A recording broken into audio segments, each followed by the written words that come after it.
I think we at least bought our teams enough time to get ready, strategize, and plan for this upcoming grand final. We're ready for it. We hope they're ready for it. It's going to be a rematch, and I am extremely excited to break it all down for everyone. So let's hear it. Let's once more go over those rosters and all the good stuff. First things first, we're going to get really hyped up. So let's take a quick look at some fun tape, and then we're coming back right after that to break it down for you. Let's go. Let's go. Let's go. Champion Series. I love the sound of that. And EXO against the wall, and Team Peps will full cap. Where did Pelican come from? Straight on top of their heads. Quartz won't let them stand much longer, kneecapping 3 in that fight. The new kings of EU have been crowned. Toronto defiant in an absolute shutout. Some kings were born to rule.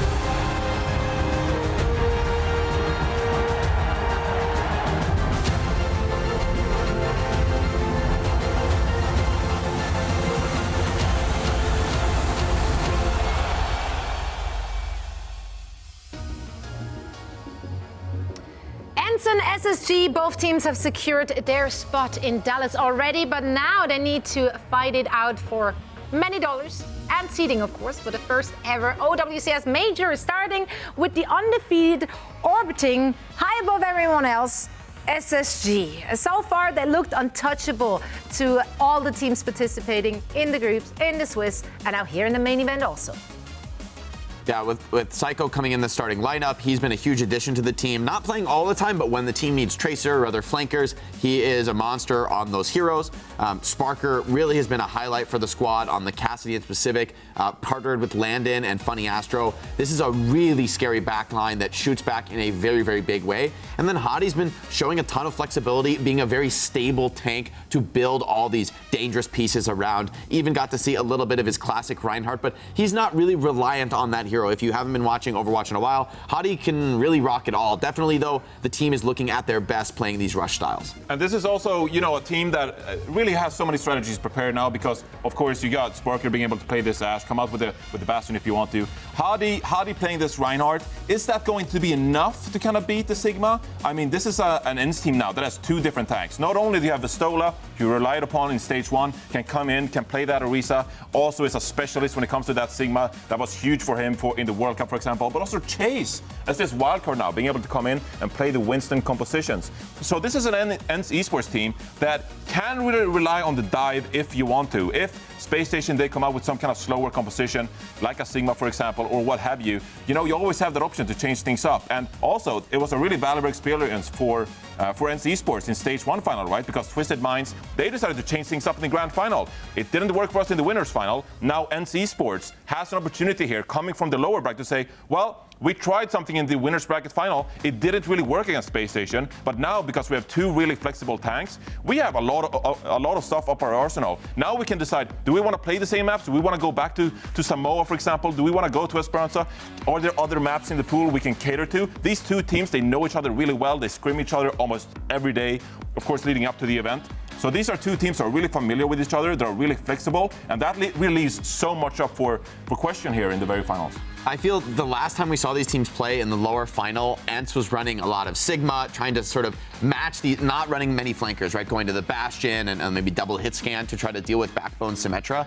I think this time around, I'd love to see more Kevster on flankers. I think that's the opportunity you get opened up for you playing against something like a Sim or a Mei. In the tank battle, it's going to be really hard to match the value that especially a player like Backbone brings to a squad that's so experienced playing together. But I think there's a potential there opening for an unmatched Tracer, let's say, to get a lot done on the flank. Still, though, it's going to be a tall order. Sparker, Funny Astro, Landon, that's a tough backline to be taking down as a Tracer. Yeah, it's gonna be rough. I mean, it's obviously like a rematch, right? The first time SSG won it, and it did look convincing. So what can you do? What can you take away from that first match, really, if you're the opposition? I mean, I think this is a big question for them. Do they still have faith in the Sigma, the Bastion? That's what they were focusing on last time, building around a Bastion style to maybe deal with the Sim. I'm a little worried for them if they keep going that direction. I just feel the Symmetra from Backbone is such an X factor. Like, no matter, even if you've got like the theoretically better poke comp with the Bastion, that the Sim ult really just changes the game in this very unpredictable or challenging way. Teleporter as well opens things up. So to be honest, I think it's going to be hard to take SSG in their wheelhouse with these, sort of predictable poking tank trade heroes. I think it will be a flanker difference that's the best chance for ENCE. But it's a tough question. I can really see them going with the SIG. I can see it working too. So I think it's going to be up to their judgment. It is indeed, and we now have the opportunity to quickly pick their brains and see how that judgment might look like, sound like, whatever you want to call it. Christopher and Gumba are calling in here for a quick chat before their teams are going at it. Welcome to the show. Thank you so much for taking the time, but let's hear it. This is a rematch. Spacestation Gaming, of course, had the luxury of just waiting it out in the grand finals and watching ENCE play in the lower bracket today. Christopher, what were your takeaways from that match that ENCE just played? Do you think they look hungry to take you down, question mark? I mean, it went exactly how I thought it would, like the games would be close up until it was winnable for Peps, then one of their supports would actively grief the game and take the 3-0. All right. My turn. I think this question, I want to ask both of you guys because this is a rematch from yesterday, but how confident are you guys that your team could beat the other team today? Of course, Christopher, you guys already beat ENCE, but how confident are you that you guys could beat ENCE one more time? And for Gumba, you guys did lose yesterday, but today, you guys are looking good right now. How confident are you that you guys could beat Space Station for this match? Yeah, pretty confident. I think, last time we had the upper bracket advantage. We're in SSG's position. We lost easily, I think 4-1. So if we take that as a pattern of a sample size of 1, that means we should win this time. Look, I think the pressure's on them. I think at the end of the day, for most of their players, other than Fanyastra, I think this is potentially the first big tournament they're ever going to have won. It's such a big moment in their career after 6 years of committed trying. They've been trying for such a long time. The pressure's not really on us. We're going to Dallas anyway. Our players have won so many tournaments. I think we have the experience where it counts, and it's going to be on them to prove that they can show up when it matters. They are, we are the underdog at the end of the day. But as we saw yesterday, they can bleed even in this meta. That's really, really good for them. So I think if SSG choke this one, we have to start asking questions about their players. Christopher, what do you think? I think he's got a point. I think the problem, the narrative that he's pushing, it makes no sense to really talk about pressure when he's starting with Crimzo in the lineup, no matter what happens, that guy is guaranteed good for map 5 to actively, do what he did yesterday, first death, chin 7 times in a row. Interesting hearing him talk about how many championships his teams have won, considering, I don't know, apart from Kevster, did anyone actually win any? But no, I'm also good at pattern recognition. We beat them in Swiss, we beat them yesterday, we've beat them all weekend scrims, so I think we're good to go. That's a bigger sample size too, so if we're running the numbers here, Christopher, you may have the upper hand. I agree. What happened in the last stage? How'd you guys go on that one? I think you lost to EXO, right? Yeah. Lost to an amateur new team? beginnings. Yeah, but so we took care of them. I shouldn't be promoting EXO. I think we both hate EXO, but... That's true. So I'm really curious for you guys, now that you're both locked in for the Dallas Major, going to go up against international competition. I think this is the big question on a lot of fans' minds. How do you see the region stacking up right now? Let's just take it at face value at this meta without, worrying about complications of Venture and future patches. This meta, if we were to play a global LAN today, where do you think the regions stack up? What are the teams you're looking at from around the world and seeing as the most serious competition? We can start with Gumba on this and go to Chris. Yeah, sure. As I've always said, as I've started saying in the past week, basically, white people suck at this game. I think Koreans have got this in the bag. No doubt about it, They've won everything for the past 6 years. I think we've slowly started to delude ourselves that we can win. But I think if you look back on history, to talk about history once again, every time we get this matchup with Koreans internationally, we get smoked. I won the league, but my team was almost entirely Korean as well. So, I definitely have seen that firsthand. I think we have no chance. I think NA, though, pretty hopeless, to be honest. I really think Europe should beat NA. I think that's something I'll commit to verbally, I think. Nothing going on there mentally with those teams, I think. And we've seen Toronto crumble recently as well. Toronto have the Koreans and they're still crumbling, I don't know what it is over there, but Gade is the best coach, apparently, He's back, so good for him. But yeah, not believing in NA at all. Chris, you feel the same? Yeah, it's a good thing Gumba's retiring because I think you're never getting him back on this broadcast. Yeah, I don't know. I think I've made a kind of career out of beating Korean teams with this type of roster. So, I mean, you would have said, oh, London has no chance against Atlanta, which is basically like the majority of the Falcons and stuff, and we 3-0'd them. So I've always believed there's a way, I think especially for our team, I think we, like you guys are talking about now, you know, like we have pretty unique comps and systems which like nobody on planet Earth can play better than us. So whilst I wouldn't necessarily go as far to say as Europe is the favourites for the tournament, I think it's maybe not as hopeless as my friend over here indicates.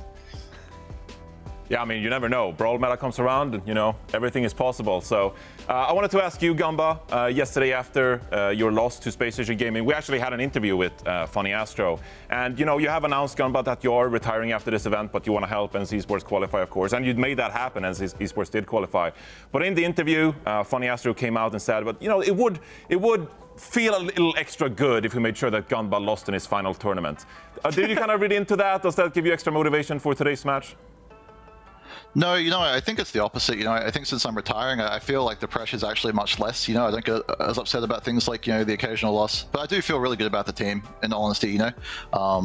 SSG has a great roster. They're a great team. I think they're peaking at the right time. But I think the way the draft has gone, and you know, you guys will see which maps were drafted, but I think we're going to see a lot more Tracer from SSG, and that feels really good, you know, because the sim was a big problem for us, especially with like Crimzo dying, as Chris alluded to. That was mostly because of Backbone, who he's elected not to play. So I don't know. Yeah, feeling really good about this match.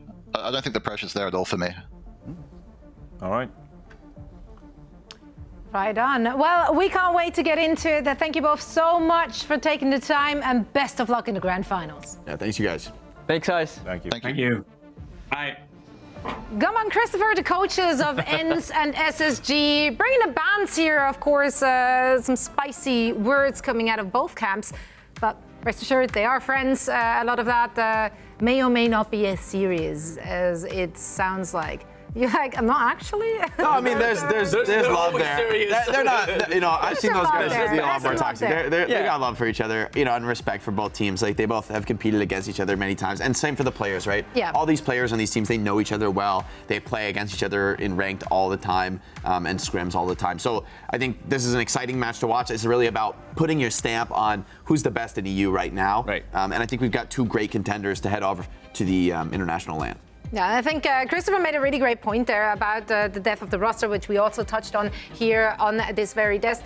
They have an opportunity to play a lot of different styles, and this particular roster with these particular players have shown us that you don't have to buy into meta. You can kind of just make your own. That's probably a Hardy quote from somewhere sometime. So yeah, I'm very excited to see what they're going to bring to the table. Both of these teams are trying to vie for that #1 spot in the EMEA region for Stage 2. So let's get this show on its merry way. We're ready for all the action, and for all of it, we're bringing in Necra and Jaws. Thank you very much. Yeah, I'm not too fussed who says who first, to be honest with you. I know Matt and Mitch are always trying to like beat each other on that. It's like, oh, she said me first. She said No, me I definitely first. say Necra first because I like her more. Like, yeah! actually. Just stirring up. I love you, Jaws. Caster pairs. I love you, Jaws. Josh, you're okay. I'm okay. You're okay. You're right. All right, well, Half we're of your glad we got life. that. I'm Good luck. glad we got that covered. Thank you for that. Yeah, okay, let's just get on to the game. Thank you, sorry. Thank you, Desk. Yes, it is the title match, Rose, Space Station versus ENCE, Stage 2 champions on the line. I mean, look, they both locked their place in Dallas already. ENCE coming in, like Gumba said, is a little bit of the underdog. Spacestation Gaming looking like a brand new team compared to Stage 1. As we load in, I mean, look, there's got to be some harsh words, I'd imagine, spoken in match chat. Hopefully we get to see a little bit of that as well. But how you feel about this, the top of this series? Because being first to 4 as well, we're going to go all the way. I feel it. I feel like we could too. Most of the time when we see final matches like this, it's like, oh, it's still a 4-0. I think the only time we ever got treated to such a good one was our Dallas Fuel win a couple of years ago. But, you know, maybe we get to go all the way. I think it's so interesting, though, to hear Gumba say that ENCE are coming into this one as the underdogs, because typically when we see Spacestation Gaming, formerly most known as London Spitfire, they were the ones that were the underdog. So how do they feel knowing that that script script has been flipped on them, that they're coming in as a tournament favorite when, yeah, like, where are the same type of results that we've seen from some of the players on ENCE? Well, the first map will be Busan, a map that we haven't seen all too much over the last few days. It's mainly been like OWCS and whatnot, and a lot of variable kind of compositions. And Gumbo was saying, like, you can kind of see our strategy when it comes to map picks in this series, so we'll have to wait and see where they wanted to go throughout, but we'll have to get that sorted up in just a moment. But with Spacestation Gaming and ENCE facing off here, a lot of prize money, remember, being left on the line. Despite them actually making it to Dallas already, they want that extra bit of cheddar. Like, at the end of the day, Spacestation Gaming coming in, like you said, being a bit more of an underdog normally. I mean, Astro not so much. I mean, Kevster on the other side as well. Like, they've taken trophies before, like way back when we went to Dallas in Arlington, Texas. Like, I remember me and Scott kind of casting over that Gladiators win. It was an unbelievable showing from the team. So they've tasted some of that success. But you know what tastes better than success? Even more success. All right, let's load into the first map. Busan, Spacestation Gaming and ENCE fighting for that Stage 2 title.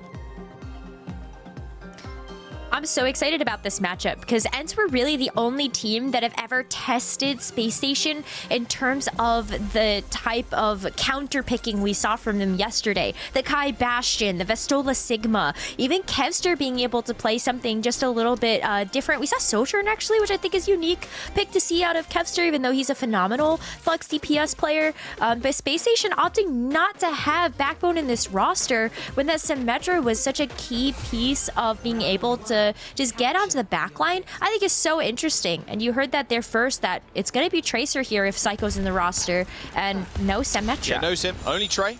And now with ENCE rolling out on what they've been playing against Spacestation Gaming in the last couple of series. I mean, the Bastion from Kai has been just superb to watch. The nade in the windows from Crimzo. One-shots more often than not as well. Could be quite scary for Spacestation to deal with, especially if you're Psycho on the Tracer. Lower health pool, of course. Swift rotation from ENCE as they try and get a good overlook over this point. Ooh.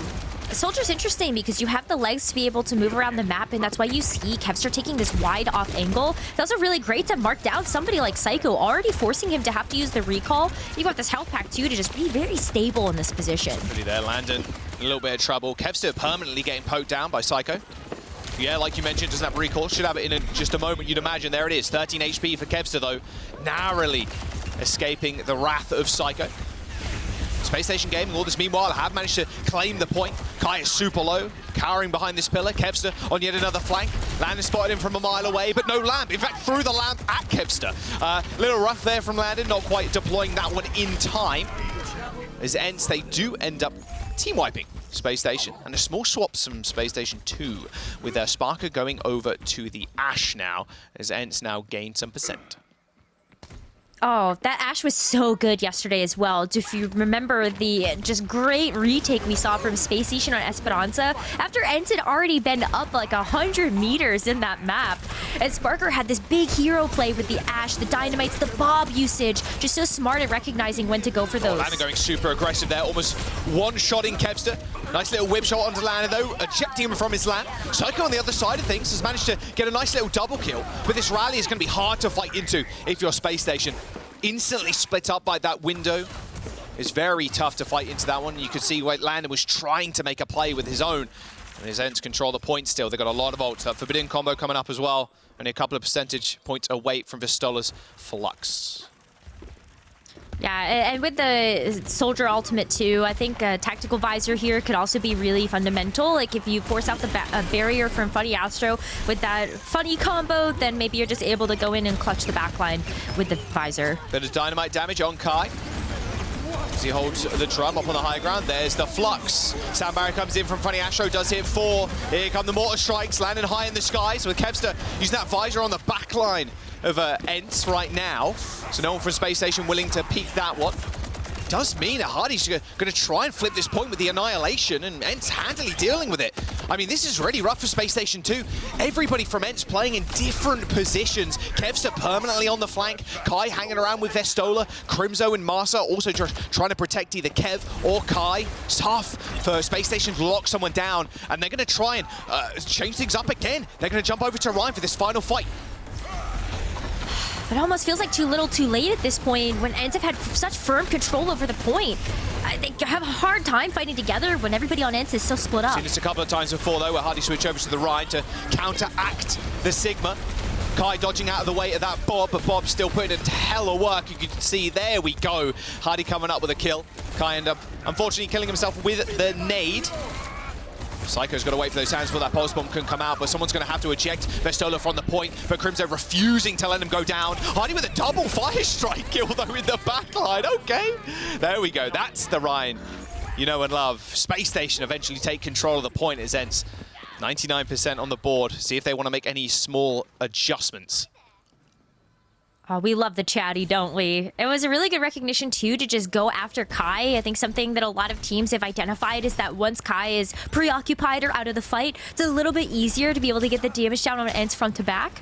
So, you know, go ahead and make that Bastion just a little bit more miserable. Kevster, though, is going to switch off of the Tracer and go to the Mei. So with a little bit more point presence alongside Vestola, a good way to be able to split up Hadi, as we've seen before. You get that Reinhardt to perma-hold the shield, and Reinhardt's just not going to be as effective. Start this fight with a rally. Kevs is trying to check the Tracer on the sidelines. Master giving everybody overhealth right now as they do step up to that point, looking for a wall potentially on the Rhine. But with Psycho already going down, Sparker's firing through this window, has got a decent line of sight onto the point, but he can't quite land these headshots. Everybody's just dodging out the way. Here comes the plugs from Vestola. Sound barrier comes through from Astro pretty early on. Kai a little bit later with this mortar barrage, but already Landon has fallen. Sparker on his lonesome now as Vestola isolates the Ash out of the fight. And ENCE end up flipping the points. These counter swaps from ENCE looking a little bit too much for Space Station to handle as Psycho tries to jump back in, but gets clocked by Vestola. It was a good try from Space Station, though, bringing Hadi back out on the Reinhardt. Being able to just walk past the Sigma shield and swing the hammer away is definitely one way to be able to approach this Sigma composition from ENCE. But this is sort of what we expected out of an all-star roster that ENCE is bringing. They have such deep hero pools, they have great recognition of each individual hero, and you're seeing that in full force here with all of those counter picks. They're also the only team that has tried this against Space Station, and once again, I feel like we're sort of living in yesterday where Samoa just took Space Station by so much surprise. And so Space Station are going to have to come up with some adjustments. Yeah, control as well as a game type does really kind of promote these counter swaps. You need to be able to counter swap on the fly, and it's exactly what ENCE has kind of been doing. Kevs are rolling out on the Tracer though, no Mei, because they're not seeing the Rhine just yet. Kind of waiting for the counter swaps, right? Hardy on the Ram, something they've been finding a lot of success with. Sparker rolling out on the Ash, but already you can see Kai and Kevster dealing handedly with that pick. Small rotation onto the point. Crimzo is pretty damn low right now, and Kai in a little bit of trouble too. Walking straight into that vortex. There's a very selfish lamp from Landon, but if you're picking up kills like this and being able to keep yourself alive, all for the better. Point pressure by ENCE right now as they try and push Hardy off. Eventually Landon is taken down. And it's only Hardy on the point. I mean, maybe have Pobs the Nemesis form, but you're not going to survive all too long, especially against Kevster in the front line. Astro trying to like juggle the point as well, making sure that it doesn't get capped, but they can't stay on for too long because they don't have their back. Ooh, Vestola switched over to the Orisa here. So another look that we get a chance to see out of ENCE, once again, counter-swapping to what Space Station are playing. Kai with a pick. Psycho has just been getting taken out in so many of these fights so early. What a pain. I'm curious if anybody's going to swap here. Of course, Sparker. Well, Sparker pastes over on to the Cassidy. Yeah, it makes the most sense. Again, this is exactly how they ended up winning a lot of the time too, was just Sparker headshot after headshot onto the Orisa, and then forcing their cooldowns, and then the rest of the team can kind of run in. This window is going to be quite frustrating for them to deal with, though. Look at the position too. I mean, they're all carrying this mega health pack room. Once that's expired, though, Space Station can walk back out. Hadi's very close to the Annihilation, as well as just three other ultimates. That's just so low on the floor, yeah. An immense amount of damage from Psycho on the high ground. Hadi just kind of walks over them. Nice aim from Psycho, too. Pressuring out Master is going to be really important as well. Just not only those packs getting used on Crimzo, but also that shield as well. One of the big tools that Brig has to kind of deal with the Tracer and negate a lot of that poke damage. Good positioning from Psycho. right? And Masa was not with the rally yet, so that would have been a really good ult to have in the fight. Here it comes. However, sound barrier, window, annihilation, pretty much everything thrown into this fight. Don't want to invest too much extra. Nent's kind of happy with that trade. That's a 3-for-1 in terms of ults. Crimzo going down. Not too much of a big stagger. A couple of seconds, if that. I mean, that is a big ultimate dump there from Spacestation. That was a lot of ults. I don't know if they needed that many. The sound barrier was nice to have as a response to the rally, just so you can kind of keep up with all of that shield that the Brig is giving over, right? But now you have a couple less tools in the bank. Sparker with a Deadeye, though. There's no Symmetra teleporter this time to be able to help Sparker wrap around the team, so he's just gonna get set up somewhere. Oh my god! Okay, or you could just do that. Yeah, no worries. That works. Psycho just gets a double kill on the back line with the pulse. All right. Quick reset. Oh, nice kill. Well then. Oh, Kai can't even get away either. That's buying Spacestation so much time. Sparker still has that Deadeye. They can still get set up on the high ground if they want to. They can use that Deadeye to zone away ENCE and just make sure that they can tie up this map. But ENCE, they still have yet to use the bulk of their ultimates. They can't have even another amplification matrix in this fight, but they got to get in there. Oh, look at his headshots. All those skulls building up too. Hardy taking that damage straight to the face. He's going to get healed up. He was on Nemesis form, of course, as well. Had his arms crossed, so all the armor, all the additional... yes, that's a little 3-tap from Kai. Astro probably betting that he shouldn't have gone too close to him, or trying to get closer to Landon to get healed up. A little rough when Kai just kind of peeks you and hits you with 3 taps. Spacestation's still kind of in this fight right now. Kevster below Sparker and Hardy and Landon. Needs to be able to get forced out. There you go. Forced to recall as Psycho joins the fray again. But it's a tough kind of push in here for Spacestation. They're just walking into a wall of damage, pretty much. Terra Surge too. If Basolo wants to just that's jump exactly on what he's them. going to do, I think. Spear spin, Terra Surge, does grab 2. Astro going a little bit low, but dashing back behind that window. He's going to get healed up pretty easily, and Sparky gets his revenge, taking down Crimzo. However, ENCE control the points. This fight a little bit messy for Spacestation. They ended up getting crowded in that small corner. And like I said, the amount of damage that can be thrown in, someone's going to have to touch here. It's probably going to be Astro. He has got sound barrier. Might have to just sound barrier himself. But a boot from Masa. There's the beat. Can they actually get to the point in time? The spear spin's good. And ENCE claim the first map. Wow, the spear spin to just keep the Lucio back. No, you had to go to the sound barrier there, but it almost felt like that delayed your opportunity to get to the point. Oh, it's just such a tough call because Funny Astro didn't have that sound barrier available in that last fight. Otherwise, you would have seen it come out there. But a major heads-up play there from ENCE to stop them at their tracks. Spacestation kept themselves in that fight previous to, in that small corner, and then you called it perfectly. Vestola's got the Terra Surge, he's going to jump down and use it, and then they try and pop up the window to stop Vestola, like getting even further into the backline and then kind of stop the incoming force of damage, but everybody's on high ground, so they're just looking down at you. I mean, Sparker got the nice kill on Crimzo, but everybody from EMEA was just piling into that fight. It was Masa that came up with a few final blows there at the very end, and a perfect boot from Masa, and then a spear spin to stop Astro from touching. Good start for ENCE. They did end up taking control as well in their series the other day, and then it swung completely back in Spacestation's favor. So we'll see if history can repeat itself. Of course, this is a 1-to-4 format here in the grand finals of Stage 2. So we'll go a little bit further than where we went last time. And that might be all the difference that ENCE needs. They were so close to winning Esperanza yesterday. They are very, very good at those kind of payload-oriented maps, and I think that's where ENCE can find their edge. If they are also able to get this first map out of the way, it buys them some more time to be able to make sure that that rotation of maps comes back to them where they could get that upper hand. But man, Kevster's Tracer, it's just something else. We've talked about how pivotal tracers have to be in some of these metas, not even just now, but a couple of months ago, and it's like Kevster just still comes up so big. I mean, look, he's definitely different, that is for sure. A pivotal part to the team too, especially on that first round as well on the Soldier, just buying enough time for his team and just playing on such an annoying off angle. You had to send someone after him. A lot of time that was Psycho on the Tracer, just trying to check him. But that matchup, a little bit hard for both sides normally, but if you're Soldier, as soon as you force that recall, that Tracer can't play up to you. Still, the rockets on the ground, melee, a couple of shots in the Tracer, they try and get up to you. It can be really tough. tough. You've got to force the healing station if you're Tracer. That the trade of cooldowns is so important in that matchup. And Kevster was winning it and just being a nuisance on the sidelines. Here's a head-to-head for you.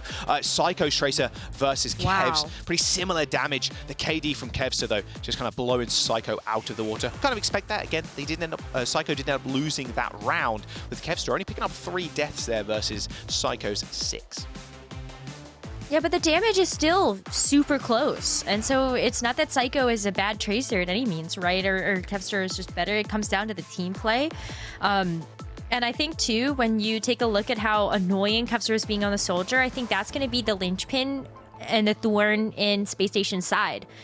If ENCE can continue to force them into these positions with their team comps where like Space Station can't just necessarily jump on into the front line and you just have all these different off angles being taken, it just makes their composition a little bit less dominant. Well, as we can't just group up together. Right. Well, a map you can do that is Midtown. Is where we're going next. That's ENCE's choice. ENCE end up banding Eichenwalde, and then Space Station banned Hollywood for this next map. And then it'll be Colosseo. That'll be Space Station's pick. All right, Midtown. What are we expecting? I can imagine, again, Space Station Sigma being able to just perma-run the Ram. It's been the style that's worked for them the most. But yeah, maybe ENCE roll over to Sigma. Probably going to see Kai perma on Bastion too. It feels like something that he'd want to play for the majority of the time, especially against the Ram. It seems like that's the thing they're most confident in the matchup. Yeah, I think the Ramattra is always going to be like a bit of a comfort there for Space Station. We've talked about EMEA and how they love to be able to roll back over to those rush-oriented compositions, and that is something that Space Station have always thrived in, whether they were in the Overwatch League as London Spitfire or they're now here in OWCS as Space Station. They've always been so good at being able to just run around the map and really bamboozle their opponents. But as we don't have any subs, I don't think, there's still not going to be a Symmetra at play. So Psycho staking in the roster should mean that we see more Tracer, but ENCE, the onus really is on them to kind of figure out how they want to approach this defense. Again, they're feeling like the underdogs. Gumball was kind of talking about in the interview there. No pressure on their shoulders at all. It's up to Space Station to prove that they are Europe's best. Of course, both teams locking in their place at Dallas. It's going to be very exciting, especially with the Korean team showing up as well. It's been a hot minute since I've cast someone like Lip, and it's going to be a good time doing so. We'll see if NA really is that bad. Oh my word, they really did just add that. That's insane. Really? It's only for you. God damn those pigeons. That's how the production shows that they love you, clearly. Jaws. Not like how Shoei shows us. Jeez. All right, double turret comp for ENCE, by the way. Something that Pelican was showing off a little bit earlier on in NA was this Torbjorn. Double turret. You got Kai on Bastion, Kev on the Torb, and yeah, Space Station see this, and I think this might be a switch to Ryan. There it is. Okay. Yeah. There you go. The shield is just so nice too, because I think that they're so quick on the rotations that like Hadi also just understands his hero inside and out. But the Torbjorn, that really does throw kind of a spanner in the works. It's able to lock down a lot of the flanks that Psycho wants to take with the Tracer. So Psycho's gonna have to play a little bit more together with the team while they figure out a way to dislodge this Torbjorn turret. Speaking of which, like, Psycho, yeah, okay, there it is. It ends up getting taken down. You're going to want to ideally put it in an off angle so people have to peek it to kill it. Then they take extra damage. Master receives a fire strike there, has to back off, use that shield bash to get away. And Kev's is kind of hard to dive to sometimes, especially when you got the overload, but did use that fairly early. Increased rate of fire, of course, increased health pool as well. And it's kind of splitting up right now as Hadi does put himself on the point, but they do notice Festola's isolated on the sidelines, but a bit more of a bait than I think ENCE were kind of, or Space Station were hoping for. As Hadi ends up falling. They do trade for Master, but they're in a tough spot now. They need to be able to get the kill on Vestola or get out of here. They're just going to take so much span damage, and this is going to be a flux for Vestola already. He's up to 95% as Space Station make a small retreat. That's crazy. A flux this early? I think it's just insane. They're going to go super early here too, I'd imagine. There is the pulse bomb. Kevster ends up taking Landon through the window, and Kai just riddling them with bullets. Here comes the flux on the point, does land on 2, and no way Funny Astro survives that one, not without the sound barrier. Is Vestola alone right now in a 1v2 situation, as Kai does end up going down. A lot of their damage obviously ended up being lost there as soon as that Bastion falls over. And Hardy standing tall with the help of Psycho, end up taking that point. A lot of ult investments, and you can see Vestola switching over to the Orisa to try and counteract Hardy. I think we're going to see that a lot. It's just like Vestola's comfort is on the Sigma, but if that doesn't work, then Vestola can always pick out that Orisa. And he's been so good at being able to isolate the backline and just being able to push when maybe Hadi's a little too far forward. Hadi loves to play this Reinhardt aggressively, so Vestola's looking for those opportunities. Patience here from Kai. Nice layering. A couple of hit markers, no kills. However, it's Crimzo, the ones that goes down. Nice response there, actually, from Kevster. Mo on core. Onto the point. So Spacestation doing anything too crazy. Oh no, looks like, oh, Sparker just hit the shift, took himself to the sky, just pinned Kai down basically, slaughtered him. Here comes the push from Spacestation onto high ground, and with a shatter in hand from Hardy, no way ENCE want to fight into this one. No, I mean, God, I actually thought that Landon gave over his exo boots or something to Sparker, but I saw how high he flew up into the ceiling. But Kai's going to switch over to the Sojourn, and so has a lot of pressure here to be able to go for these big picks. Oh, they ended up blocking out a lot of that damage coming through from that shatter. It did land on Crimzo in the back, but Masters Rally just shield bashed a lot of members of Space Station, stopped them from capitalizing on that knockdown. Still moving the point, though. They are 4.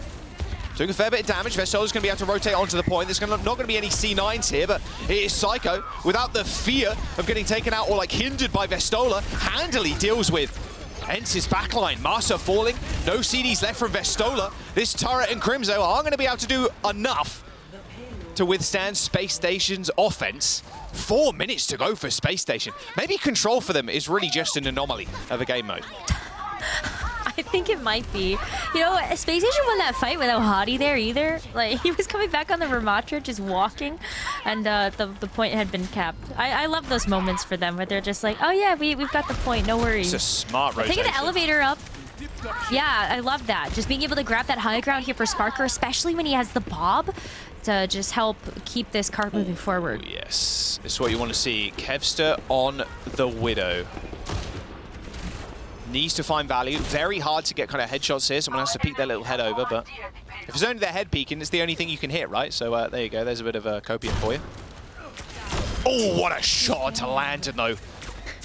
He heard Jesus. All right, okay. That's going to stop the push for at least a time.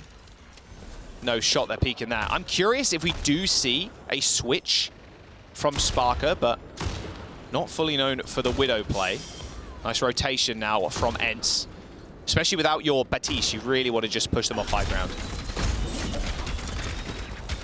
And Vestola can push so far forward here with the Terra Surge. But like Kevster just has such nice sight lines right now with the Widowmaker, and I think Sparker just having the Bob is going to find more value being able to use that ultimate, because they've got 4 in the bank here. Space Station, if they can approach this last stretch of the map with these ults and just have a clean team fight win, that's the map for them. They've had so much time to get in on this 3rd point. They just can't get picked off by Kevster. I really like that ang as well through that little book stand or a magazine stand. Here come the sights. Might hinder the push. Oh, Landon popped the window down. Thought he was safe. No one's safe when he got Kevster on the Widow. Oh my God, and he rips another one too. I mean, Sparker knew sights are up. Fight's well and truly over now. Oh my gosh. Yeah, it's so tough because like as soon as you get hit like that, I think that the rest of the team just has to back up. At least there was no extra investment from Space Station, so they still get to come into this with 4 ults, with Hadi coming up on the Annihilation shortly. But ENCE, like, they've just been playing this so clinically, and if Kevster can keep getting these Widowmaker picks early on, this just halts Space Station, and that time bank that they entered into is already half gone. Yeah, you aren't half wrong. 1 minute and 50 seconds to go as they try and round this corner. They send Psycho to try and deal with Kevster, but Kai's here for backup with the charge railgun shot. Just protect Private Kev right now. Psycho handily dealing with Kai though, but it doesn't matter. Landon's dead again!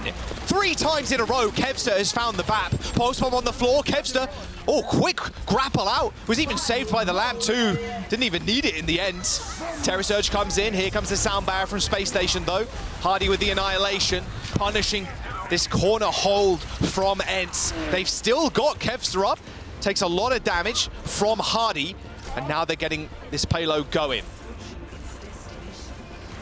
Oh, but not everybody's there from Space Station, so the respawn advantage from ENCE is going to get keep this defense alive for them. Kevster gets to still take this angle as the Widowmaker. And Vestola's found Sparker. Watch your head, Landon. Just back up. Only 50 seconds to go. Vestola's super low. Bahadi's similar. Doesn't really want to push around that corner without the Nemesis form, without that additional backup. And here come the sights again. Another 15 seconds disappearing. You're not peeking this. You can't. And that's going to bring Space Station into the last chance that they have to complete this map. Arguably still very difficult to do that on Midtown, but Kevster's not making it easy for them to have a cohesive push. Almost hit Funny Astro too there through that angle. Now Masters on the defense of Kevster. Here comes the overclock from Kai. Just so much raw firepower coming through from ENCE right now. It's 15 seconds to go. Kevster's finally down. This is Space Station's chance to launch themselves into ENCE's front line as Vestola is solo holding this corner. Picks up the mega health pack, receiving some help from Crimzo, but they need to dislodge him. Psycho nearing a pulse bomb. The Suzu's already out, but here comes the rush. A pulse bomb straight onto the Orisa, but Vestola is already down. An overtime in session with Sparker picking off Crimzo, was just hiding around again. That stand over there alone and isolated. Kevster's back on the Tracer and Sparker taking names and numbers. It's in OT, but Space Station are going to have to be happy with this. A little hello as they try and greet people as they come and flood out of the spawn. But Vestola not quick enough to touch. But a 4 and a something time bank whittled down to OT by ENCE, and specifically Kevster on the Widowmaker. You got to be happy with that defense. Kevster just lights out. Absolutely shutout performance here for the defense. Pick after pick, as soon as Space Station was there, had those sights up for so long as well. Just got so many rotations of that to just buy even more time off the clock for Space Station to make their push. Like they had to send like a whole unit of the whole squad looking at him to get rid of him. It's ridiculous. Let's get a small listen in though with ENCE. 5v1. Got to plan their attack phase. I think we can. Yeah, you can. I go late main. Do we want to play Pepper Break? Yeah. I mean, pick or lose, yeah. I think Pepper Break. Yeah. Okay. Oh, you guys think we run up the stairs? I feel like that's such a fucking troll strat.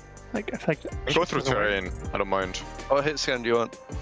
3 for sure into that, I think. Well, I don't know. It's more up to you, I guess. Okay.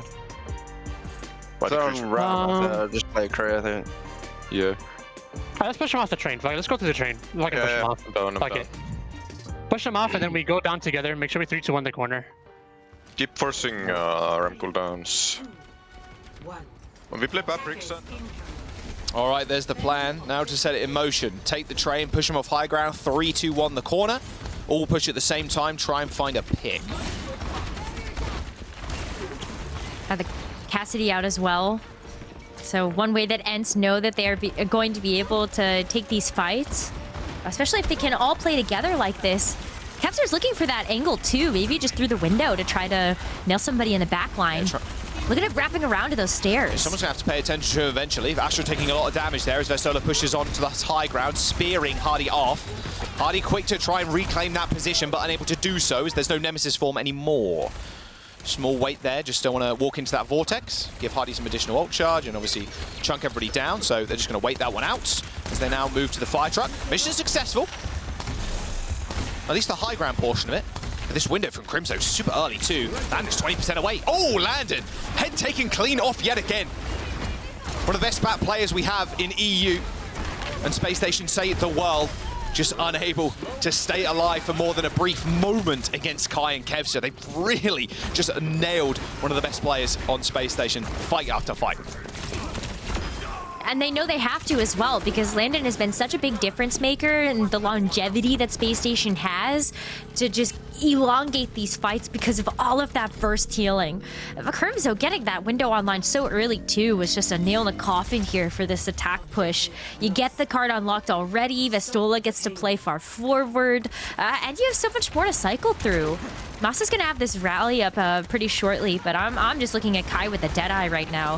He's been so clean with the shots already. Imagine what he might be able to get done with that Deadeye on an angle. Yeah, a lot of that additional healing is coming from the fact that Master can't proc Inspire a lot of the time, so when they're pushing high ground, most 99% of the healing is coming from Crimzo, so but Astra obviously perma healing with the aura. So that's why Landon wasn't able to get his online at the same time. Here's the high noon.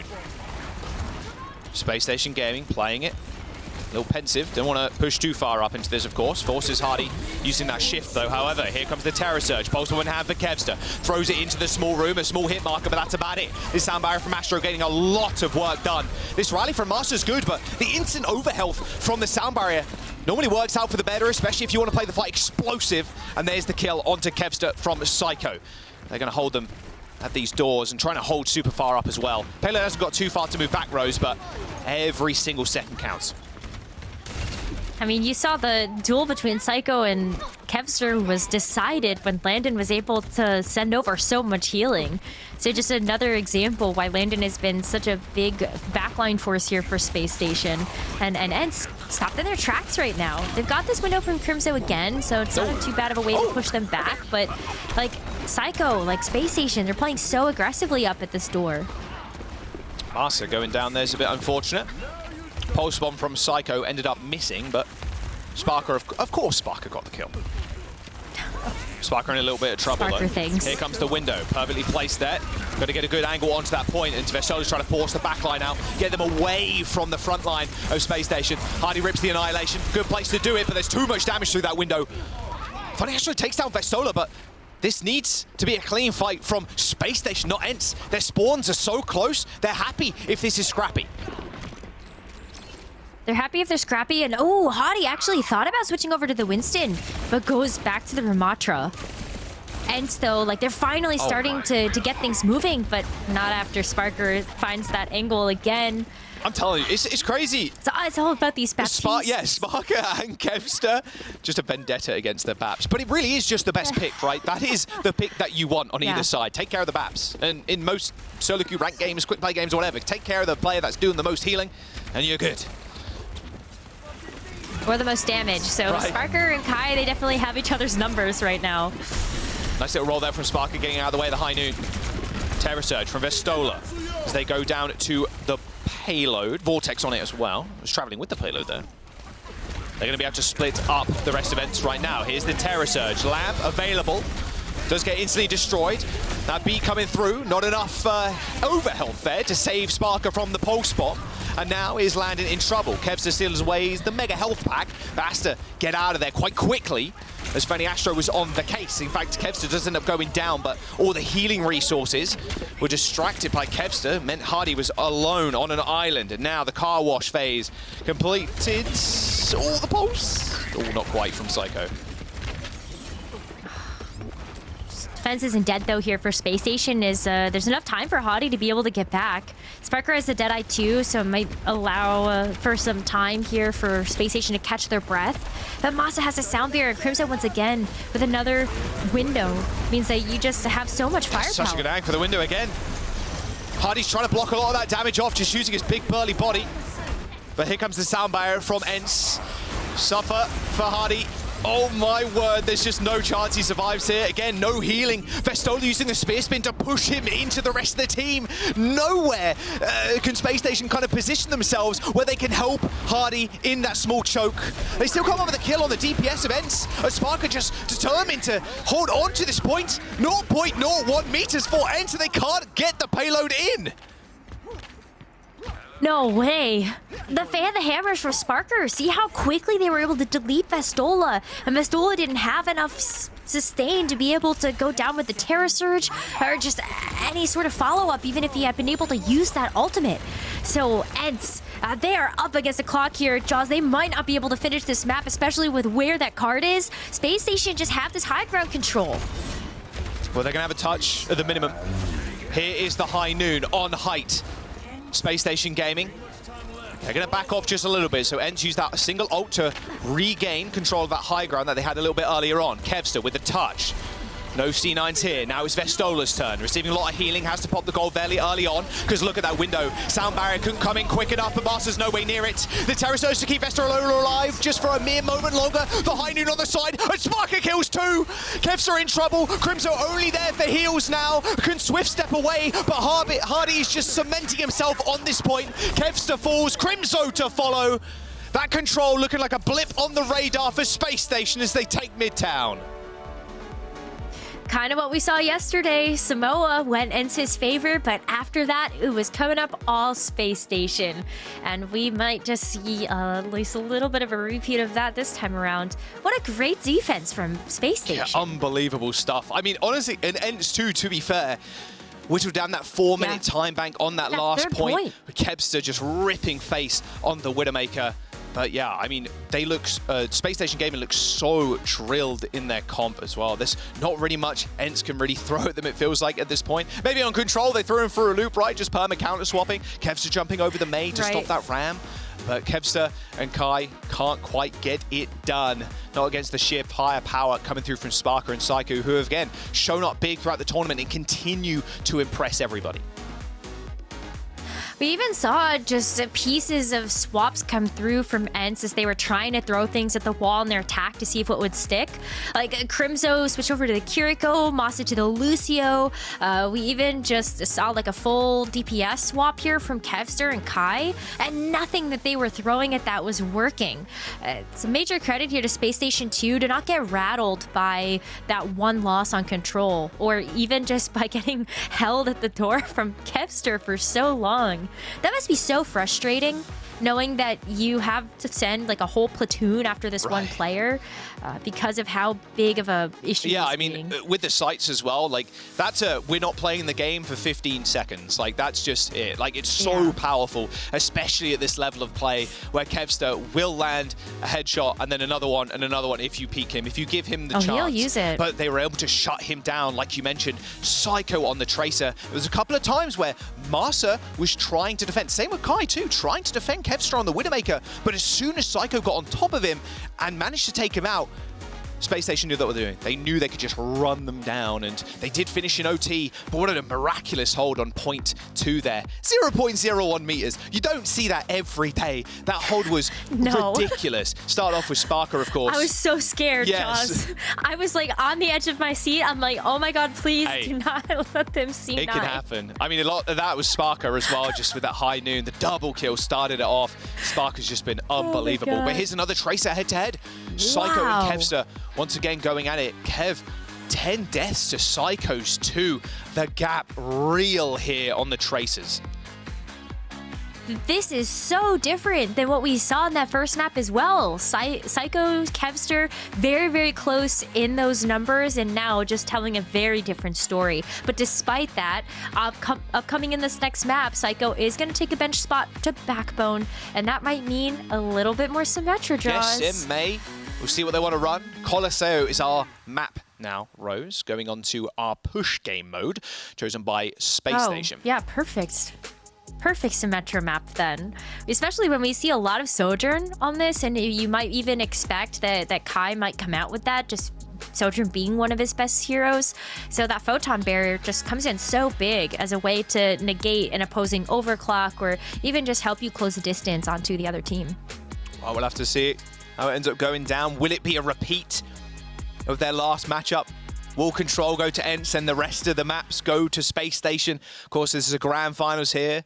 It's stage 2, the main event. Both teams already locking their place in at Dallas. Fighting for prize money, fighting for pride. We'll see how it ends up falling over as ENCE. Can they come up with answers to what Space Station are going to throw them? You know, as soon as Backbone comes in, like you mentioned, he's going to run Sim, or he's going to run Mei. One of the silly heroes, right? I'm curious what Hardy's also going to play. I mean, it makes the most sense to go the Ram. Of course, that's what they've been very successful with, but Ryan can also work too. I think the Ram is still where they will have the most comfort. I think the Reinhardt's nice just to have an opportunity in your pocket to pull out if Estola decides to switch over to something like this Sigma. But you know, whenever we've always looked at this type of map, we've always just seen sort of the Ramatra come out here from Space Station. But let's hear what they've got to say about heading into this next map. Off that. Surely they wouldn't, right? I would love that. Alright. Let's go, guys. Every cooldown for the flip. Camping out. 3, 2, they don't know how to fucking deal with this shit. Fighting! Fighting! Go to far flip. Yeah, far flip. If it looks like they've got a fucking setup for it, by the way, care top right, just in case they're fucking gladiators, you know? Looking. I hear Lucio. 3, 2, 1. Go. Yeah, here, Bash is here. Bash here. Yeah, we need to fight, fight. Bop one, Bash one, Bop one, Bash one, Bop one, Bash one. Stick off. Blue one. Got it. Nice. Just live more. You actually only one down. Can you live, Spark? No. The whole gang is on you, bro. Okay, we kill both supports. Yeah, we kill both support. They legit get nothing from this, so don't worry. Yeah. Bash and May, by the way, so just get the aggression. They only have ID aggression. Oh, wow. ENCE had a game plan. They knew exactly what Spacestation are doing there. Nice boot from Master as well. Just pretty much ending the fight, right? Just getting the BAP off the map. Easy does it. That was the fastest kill I think we've ever seen on this map. Yeah, actually, you're so right about that one. What the hell? It was like 10 seconds, it felt like. Yeah, not bad, not Didn't bad. get too much bot But progress. still fighting over the neutral. Yeah. Not much to work with on either side either, but you still get a chance to set up with this teleporter. So if ENCE want to hold this corner, might want to watch out for where Backbone puts down that TP. Yeah, of course, Kai, and something we noticed in their series the other day, Kai doesn't use the turret form willy-nilly, just waits for them to either go 3-2-1, try and make a push, or they wait for Spacestation to go really aggressive on them, then pops the turret form so they can respond with a ton of damage, and then just pile as many resources as they can into Kai. It's very much like protect the President comp, like protect Kai, make sure he can survive and hit a good shift.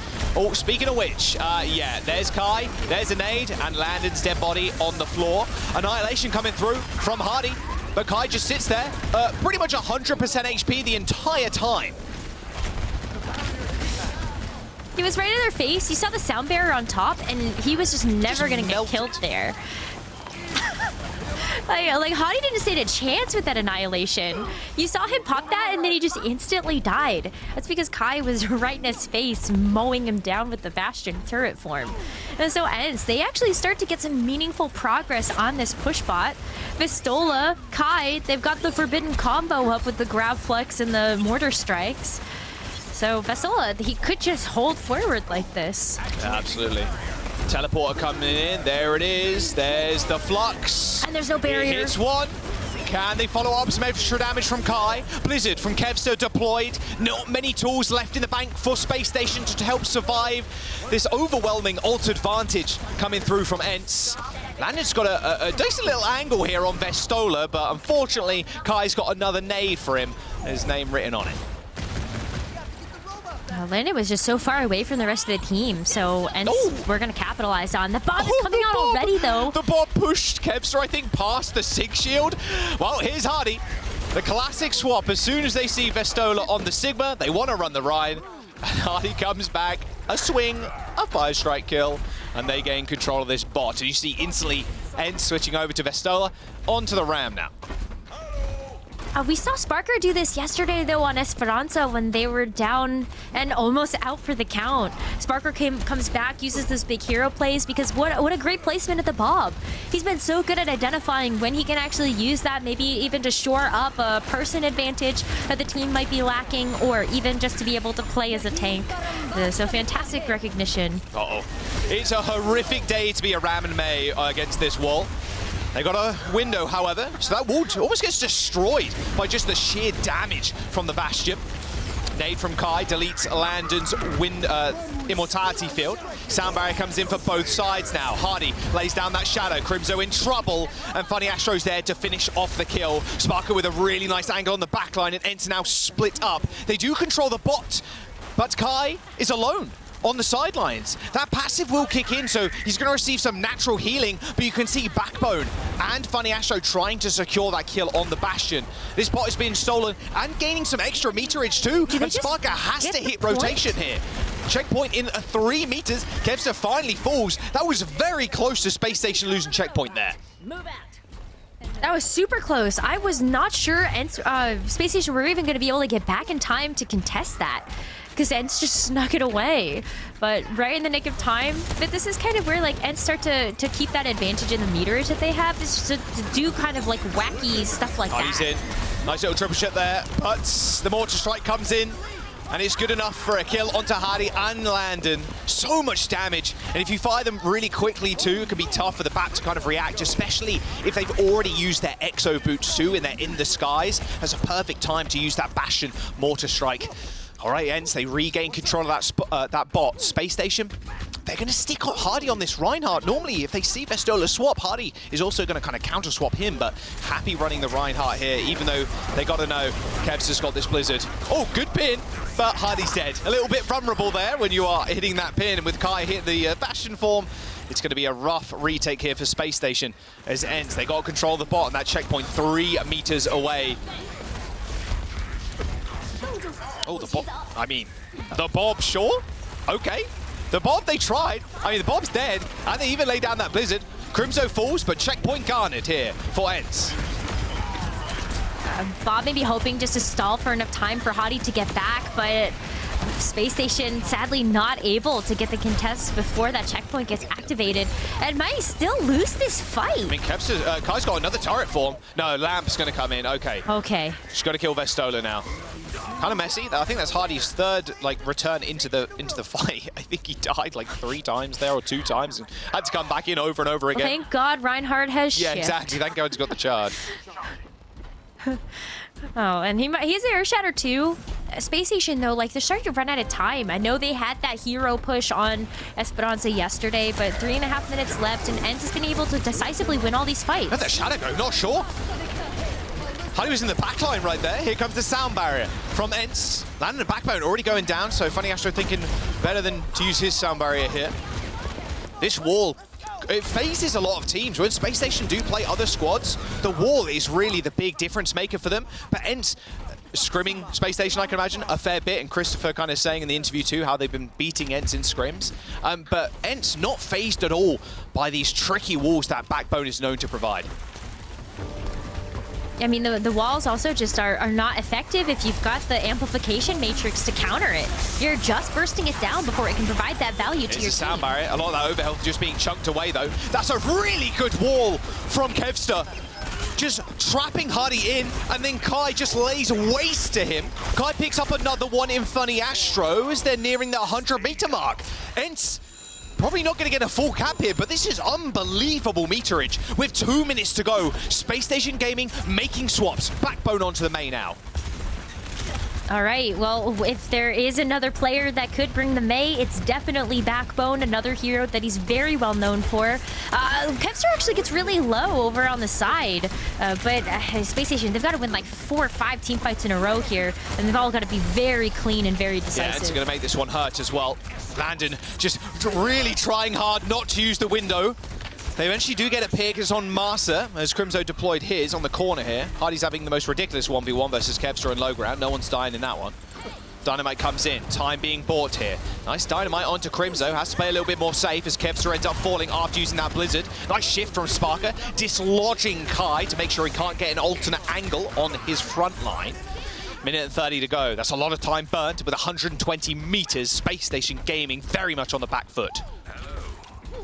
They are, but they were in this position yesterday and still able to eke out a win on Esperanza, so it's not impossible, and I would never count Space Station out in this position, especially when they have 4 ultimates to work with. Sparker's trying to play sneaky. Like. He's got a Bob. He's going to try and go high ground. He can really help to displace them. Going to go to high ground, trying to aim that Bob at one of the supports. He sees Marsa. Oh, there's the Bob. Crimzo in trouble. Goes back down to earth. The Lamp's already deployed straight into the loving arms of Hardy, who just pounds him into the dirt. ENCE have lost their main source of healing now as Vestola just taking pop shots from the back. There's 2 kills for the Bob. That's the start you need for the comeback from Space Station. Another big Bob play here from Sparker. He's been able to charge these up so quickly as well, but even better, as we start to whittle down this clock, there's just so much point presence on the team of Space Station. We've got the Ramattra, there's the Annihilation, the Blizzard.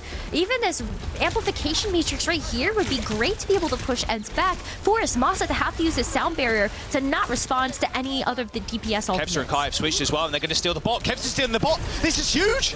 They're going to get it to mid before someone can react. 10 seconds. Okay, Space Station eventually get the bot back, but Kevster's stolen it again. They need to hit the rotation, but are they going to be quick enough? Landon's Lamp's already down. The bot's moving away from them. They're not going to be able to get it. The stolen bots from Kevster. Nets ends the win. Spacestation Gaming, sorry, I did a little turn there, get the cable up behind me. Spacestation Gaming get the bot stolen right from under their noses. I was going to point out the small swaps that they were making, and Kevster jumping over to Tracer. Who's there to touch the space station? It can't be the Ashe. It can't be the Mei. It has to be the Lucio, maybe one of the tanks. There's no teleporter anymore. So rough there for Space Station. What a play by Kevster. That was wild. I mean, that was twice now that we saw ENCE just steal the bot away and make the fight so difficult for Space Station. This time around, though, it's a map loss. And that was after we saw 4 ultimates on the board there for Space Station to work with. That could have been their fight to win if they were able to have that 5v5. They had that Blizzard. They had the Blizzard, every tool in the bank. Like, the Annihilation. You throw that in, Annihilation maybe for the next fight. You end up winning on that high ground, and then one person presses the ball. We get a checkpoint, and then we can continue to hold. Wow. What an unbelievable swap there from ENCE at the very end to steal the bot. Kevster knew the game plan, didn't think he had to be part of the fight at all. I can just steal the bot, and then you have to come chase me. No right. TP, like you said, Rose. And the rest is history. Here's the tank head-to-head in that map. Hardy and Vestola on the Rams. Wow, I mean, Vestola just hard diffed. Like, that's so much damage. That's very few deaths. And Vestola just being able to, I mean, as you expect to see, right? When ENCE were so far ahead in this map, you would expect to see the stats go in that direction. But it shows you the whole full picture of how good Vestola was on this Ramatra. And I love being able to see that from him. This is a player that was so well known for the Sigma, the top Sigma and EMEA contenders for such a long time before getting a shot in the Overwatch League, where, I gotta say, he was kind of quiet. He wasn't really on a team that was able to show off the full potential of a player like this. But being able to come here with the Ramatra, the Rissa, he has so many counter picks right now to the Hadi Rammer Rhine. And then you've got Chase if they really want to sub Chase in as well. ENCE looking good after that map.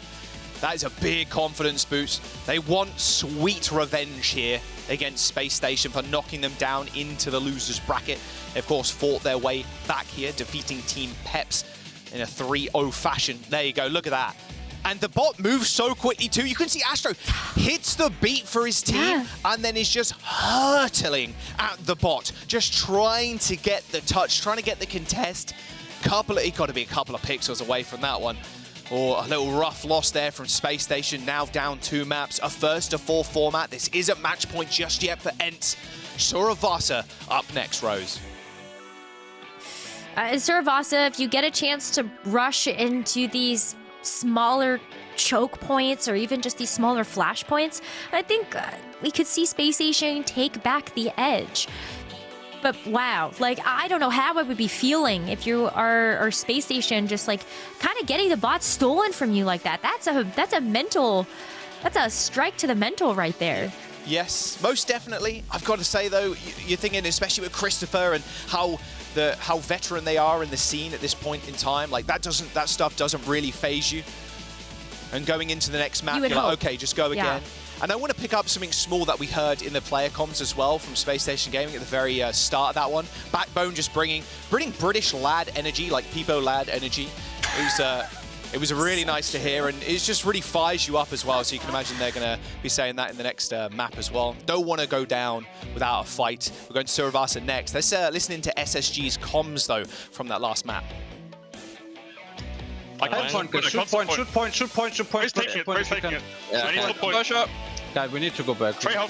Yeah, I'm dropping, go around. I dropped. Everyone drop. Come under. Stack it. Oh no, cart main. We get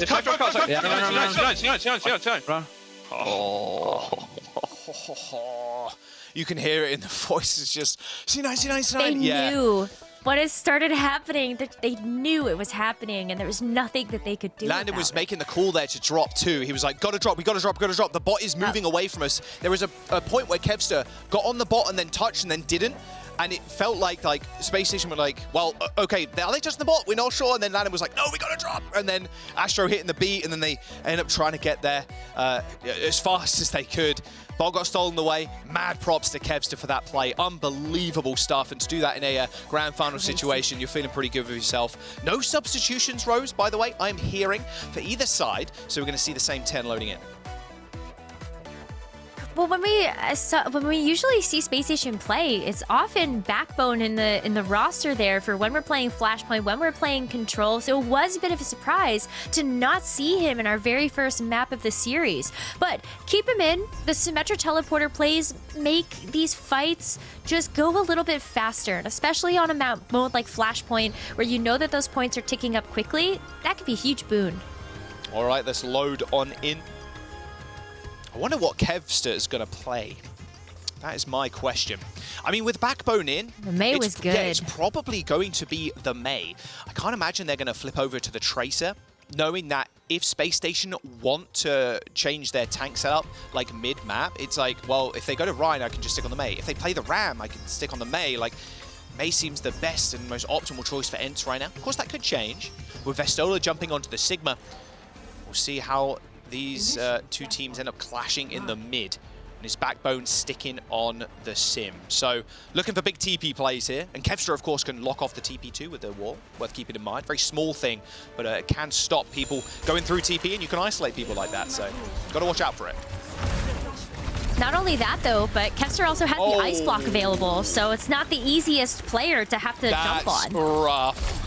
You look at the TP, oh, there's a Sim, and Master's job there is just stand next to the teleporter with a boop, and whoop, Bob's your uncle. There you go. There's the point. Yeah, this is something that SSG struggled with yesterday. Typically, when we see the teleporters from them, they're really good at being able to use them to just get an aggressive jump onto the backline of whatever team it is that they're playing against. But ENCE, they're not the type of team to take that lightly. They have the quick reaction times to make sure that they can go for what you mentioned, a boop from Masa, just displace anybody that's gone through the teleporter. They don't have access to it anymore, and then they're dead. So that's going to be a quick take here for ENCE, not of just the Flashpoint, but look at all that percentage they've already built up before Space Station can come back in. And they're going to have an Ant Matrix. Yeah, this Matrix is going to be so key. And that grenade, Landon's going to have to get his boots online. My word, you know that's heading straight for him. Or an Icicle. Or rather, Frosty Death for Landon. Focus firing from ENCE is just sublime. They do end up losing Marsa, which kind of sucks, but it is a Lucio, so we're chilling. Space Station Gaming do end up finding the flip, but ENCE are still like man advantage on the point. And yeah, with Funny Astro dead, this is a very quick flip. Wow, Kevster, okay. Okay. That's first point for ENCE. Wow, Kevster is just like lights out right now. He's played so many different DPS heroes in this matchup already. Mei just one of the many things that he can bring out in order to just help the team to find that success. But this Mei is so crazy because not only do you have the wall, like you were saying, for the teleporter, but the ice block as well, so you're not as easily able to get walked on. But then like the freeze.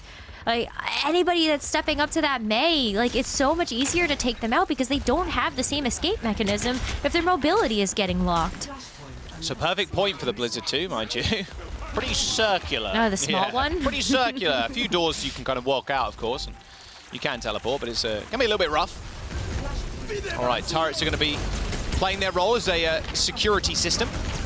There's the point. Good window from ENCE. It's going to force Space Station Gaming to give this one up.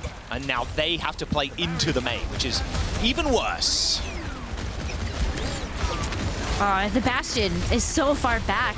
Set up in the tank mode now too, knowing that Masa has the sound barrier. Yes, 1 HP as well. He's going to need a lap soon. Here come the Blizzard for Kevster. Nice boop onto Landon, straight back in to his Frosty Death. A bob from Sparker's good for one on Crimso. As look at that, it's right at the back, providing covering fire from a bunker up on the high ground. Good turnaround from Space Station there. Kevster managing to take out Landon again.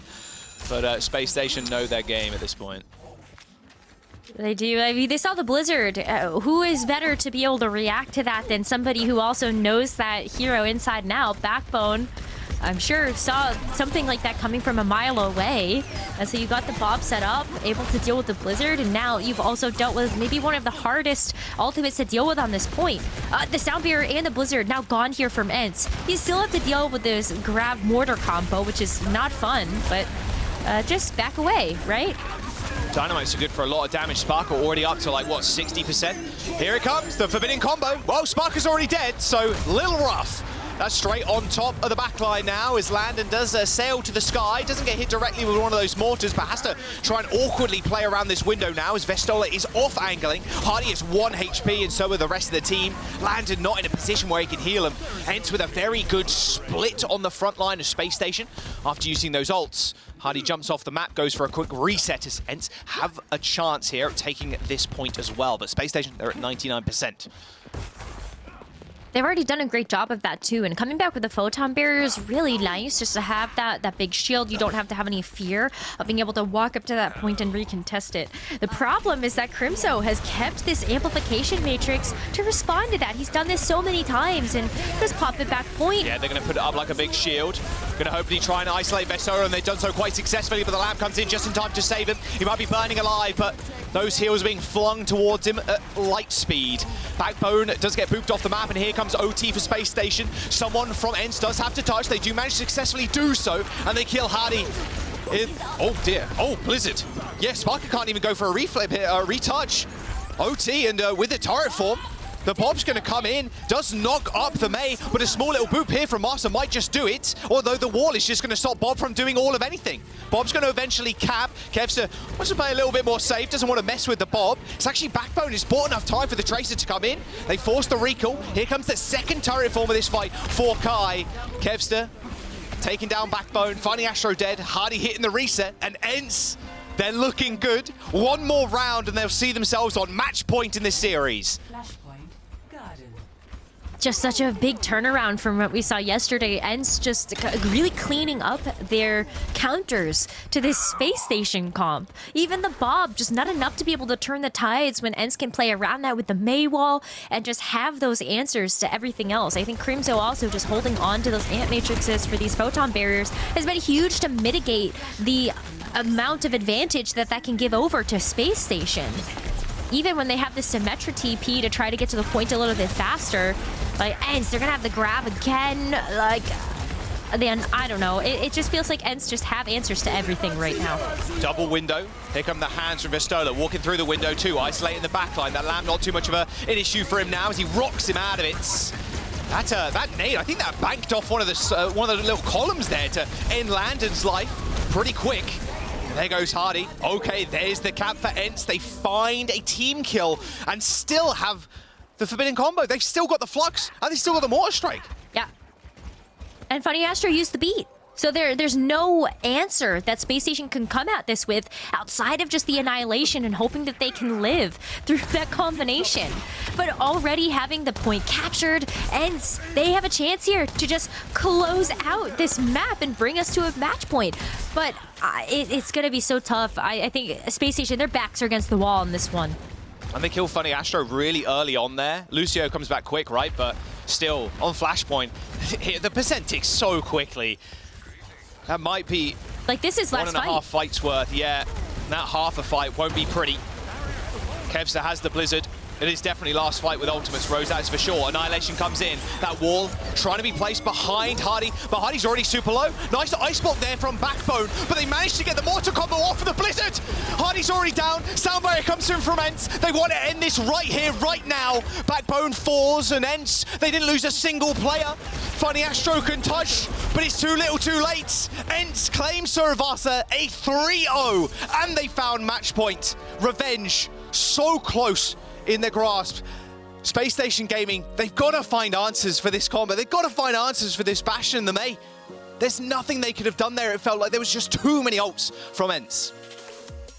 No, I mean, you talk about the Forbidden Combo and then the Blizzard to lock everybody down anyways. Like, you were never going to get out of that. Even if Funny Astro had the sound barrier, it's a tough ask for any team to have to get out of such a large area of effect. But ENCE, they've figured it out.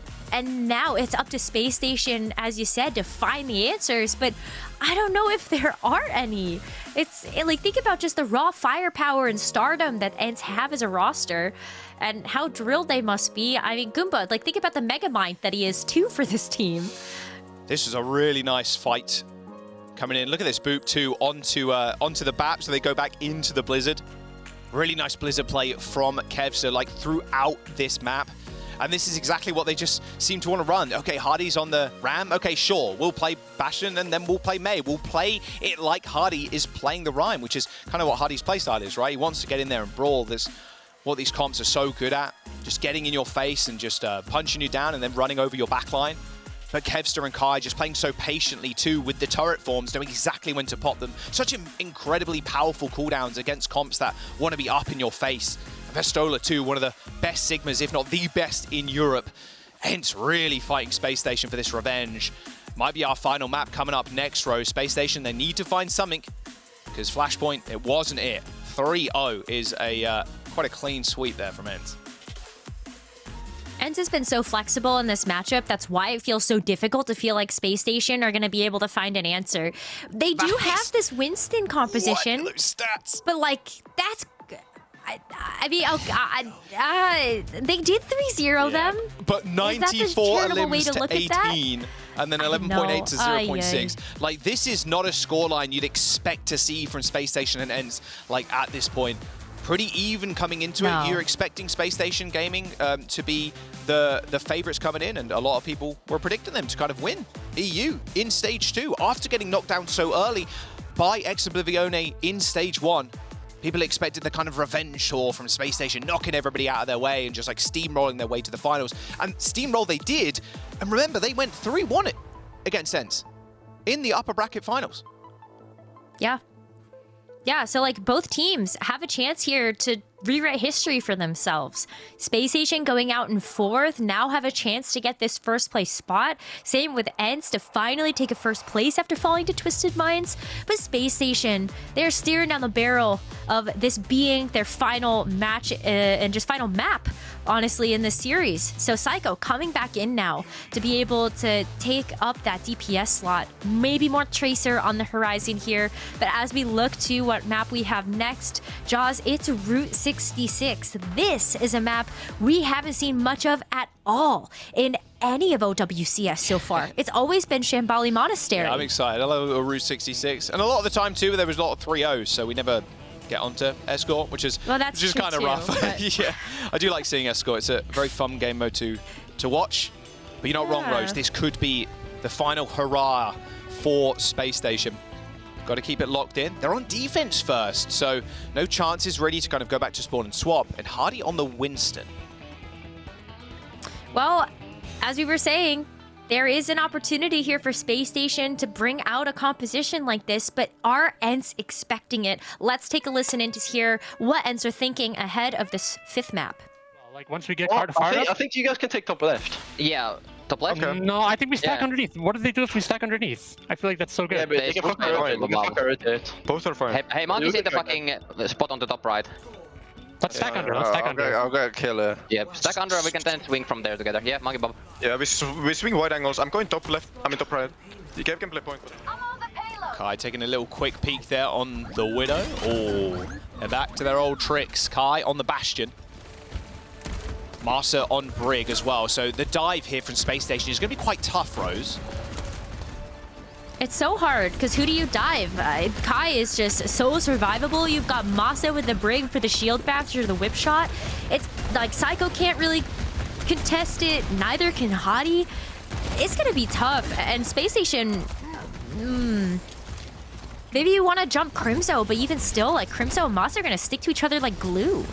All right, Kevster slowly moving the bot. Little 3-2-1 push there onto the low ground. Oh, good nade from Kai. Predicting Psycho's movement perfectly. And now Spark is in trouble too. Can they save him? No, they cannot. Kevster claiming that kill. Oh dear, both DPS dead now for Space Station. Everything kind of falling apart for them on their defense. Can they kill? Oh no, Astro's 1 HP. Narrowly escapes. They might be able to get another recontest, especially with Hardy and Astro and Landon surviving. Yeah, here you go. Here's a 5-man group up, pushing onto high ground as quick. Yeah, but they're walking into a window. Yeah, especially with Kai behind it too. It's going to be quite deadly. Land doing a little bit of damage to Kai, but yeah, thinks better of it. Jumps down to low ground, but couldn't quite spot Kevster. The movement looking too clean for the Tracer. Pulse bomb on the dumpster. Well, Hardy does end up leaping away, popping that Primal Rage, but now has to contend with this rally. With Vestola dead, a lot less point presence, but Kevster still trying to push it as far as he can. Master being focused down by Psycho and Hardy, who's ejected from that Mega Health Pack room. All right, they make their re-engagement quite successful. 5 meters to go.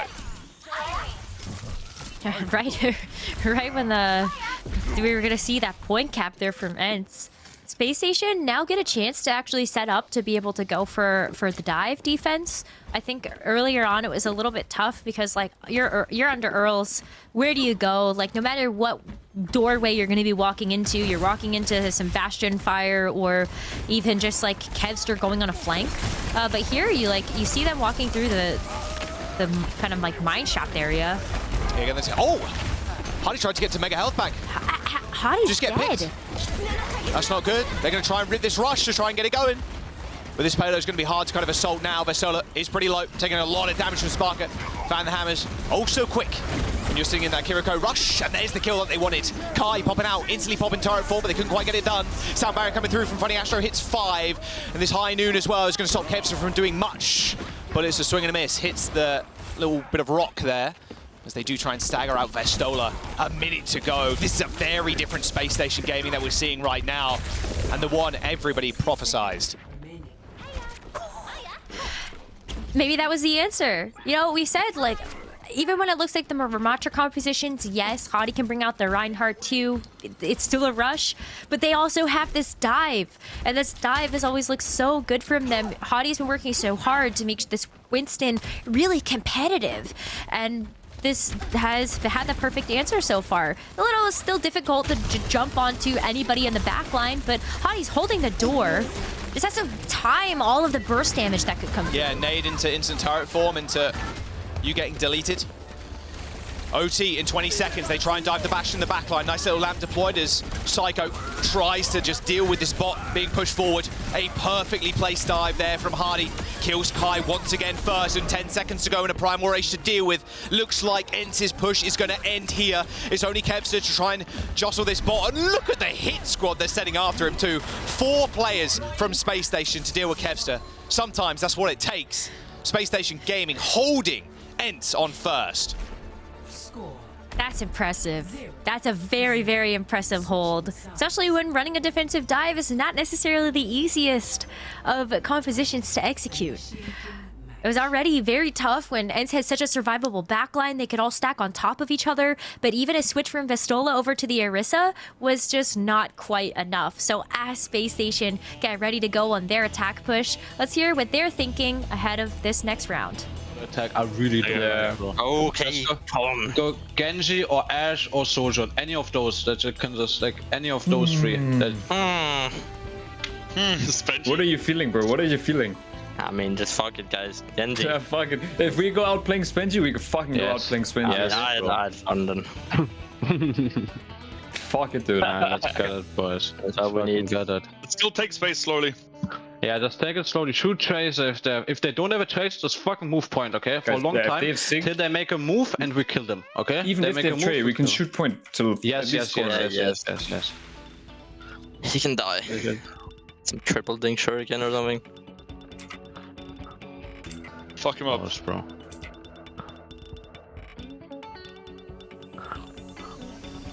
Alright, let's fucking go, boys. Pretty positive sounding words there. Things that I can't say on broadcast. Being shouted out by Space Station. That's why we let them. Exactly. We can get away with it if they do it. It's all good. Still, they obviously Sparker feeling pretty good coming out the gates. Yeah, they're like, Sparker, yeah, play what you want, bro. Just whatever you're feeling right now. Look at how many meters we need to get. And a Blade, Rose, I mean, that forces out support always pretty readily. That rally sometimes not even effective against the Blade if the dive is good enough, because that overhealth takes a little while to build up on all the members of ENCE. Well, especially if you miss the shield bash too or something. Very small window to make sure that you're breathing in the actual CC to shut down that Genji. Already, look how far this card has moved.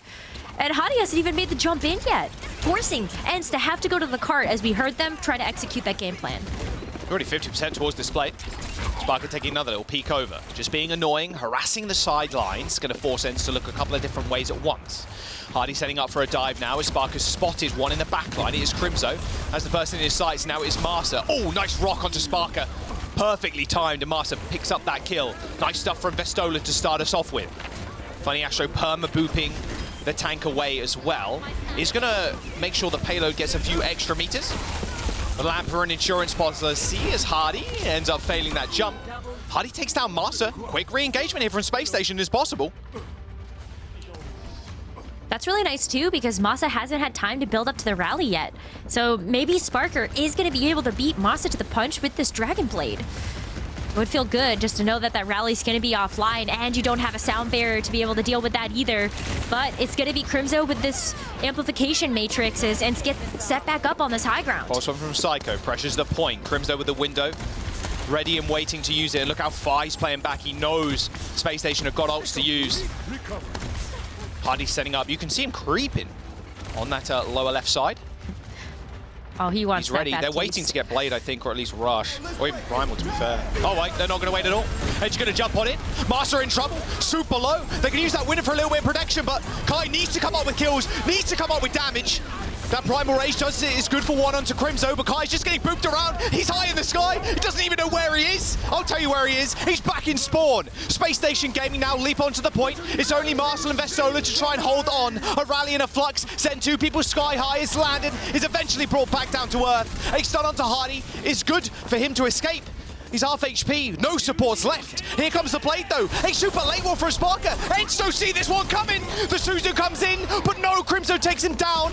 Astro comes up big with a kill onto Crimzo, and now the payload can get going. 1 minute and 10 seconds to go as Hardy takes a lot of damage in the front line from Kevster. As ENCE try and get a group up as 5 again. Crimzo jumps over to the Kiriko to try and TP back, but Kai is in this small little corridor. Can't quite get an angle in, and no one is there to help Master either. 3 meters to go in 60 seconds left on the clock. And it's still so scrappy. Vestola's able to come back on the Doomfist, but the pulse bomb onto Kai ends his life. Vestola just dashing away, just trying to leap, but it's too little too late. Space Station Gaming lock their place into a 5th map as they take Route 66. We said at the very beginning of this match, this could be one that goes the distance, and already we've got 5 maps going on 6 in this 1st to 4 series. Space Station, they're not out of this yet, and it was off the back of some really clean and maybe scrappy times. That Blade was so sick. They noticed them trying to punish the kills, because if you're thinking about it, if you're ENCE in that situation, you're like, if we can get a couple of picks here, they're going to be in an awkward spot for that last fight. And they react to it. Sparker is there with the Blade because he was one of the first to go down, steps up and it's like, the Sigma's got nothing, he's got no health.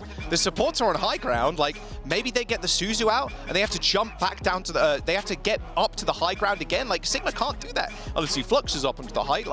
It's a real rough spot for Vestola to be in, just punished for overextending a little bit, but overextending with good reason. I think that was just a clutch play by Sparker in the very end. Here's a couple of highlights for you from that first map. I was excited to see more Route 66, Rose, but unfortunately, we only got to see first.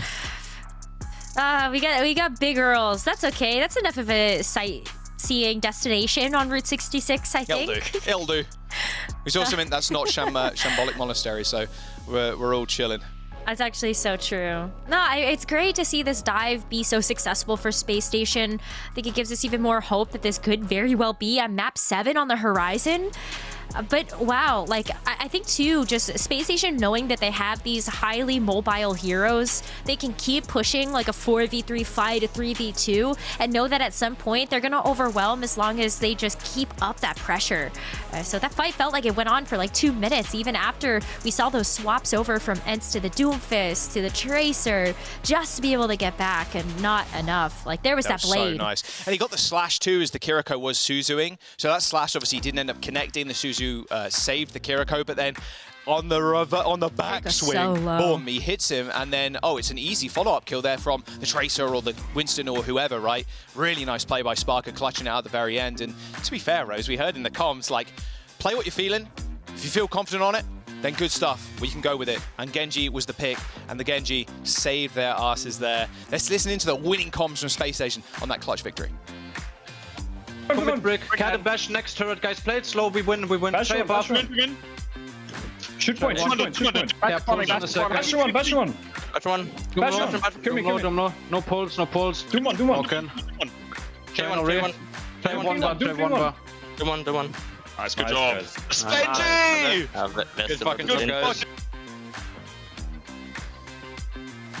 Spirits is still high in the space station camp by the sounds of it.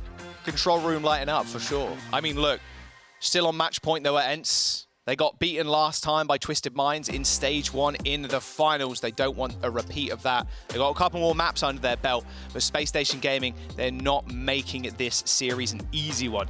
Moving over to Samoa now, and our second control map of this series. Well, Control has seemed to be the kryptonite for Space Station Gaming, losing the control map yesterday of Samoa and also losing that first map in the series right now.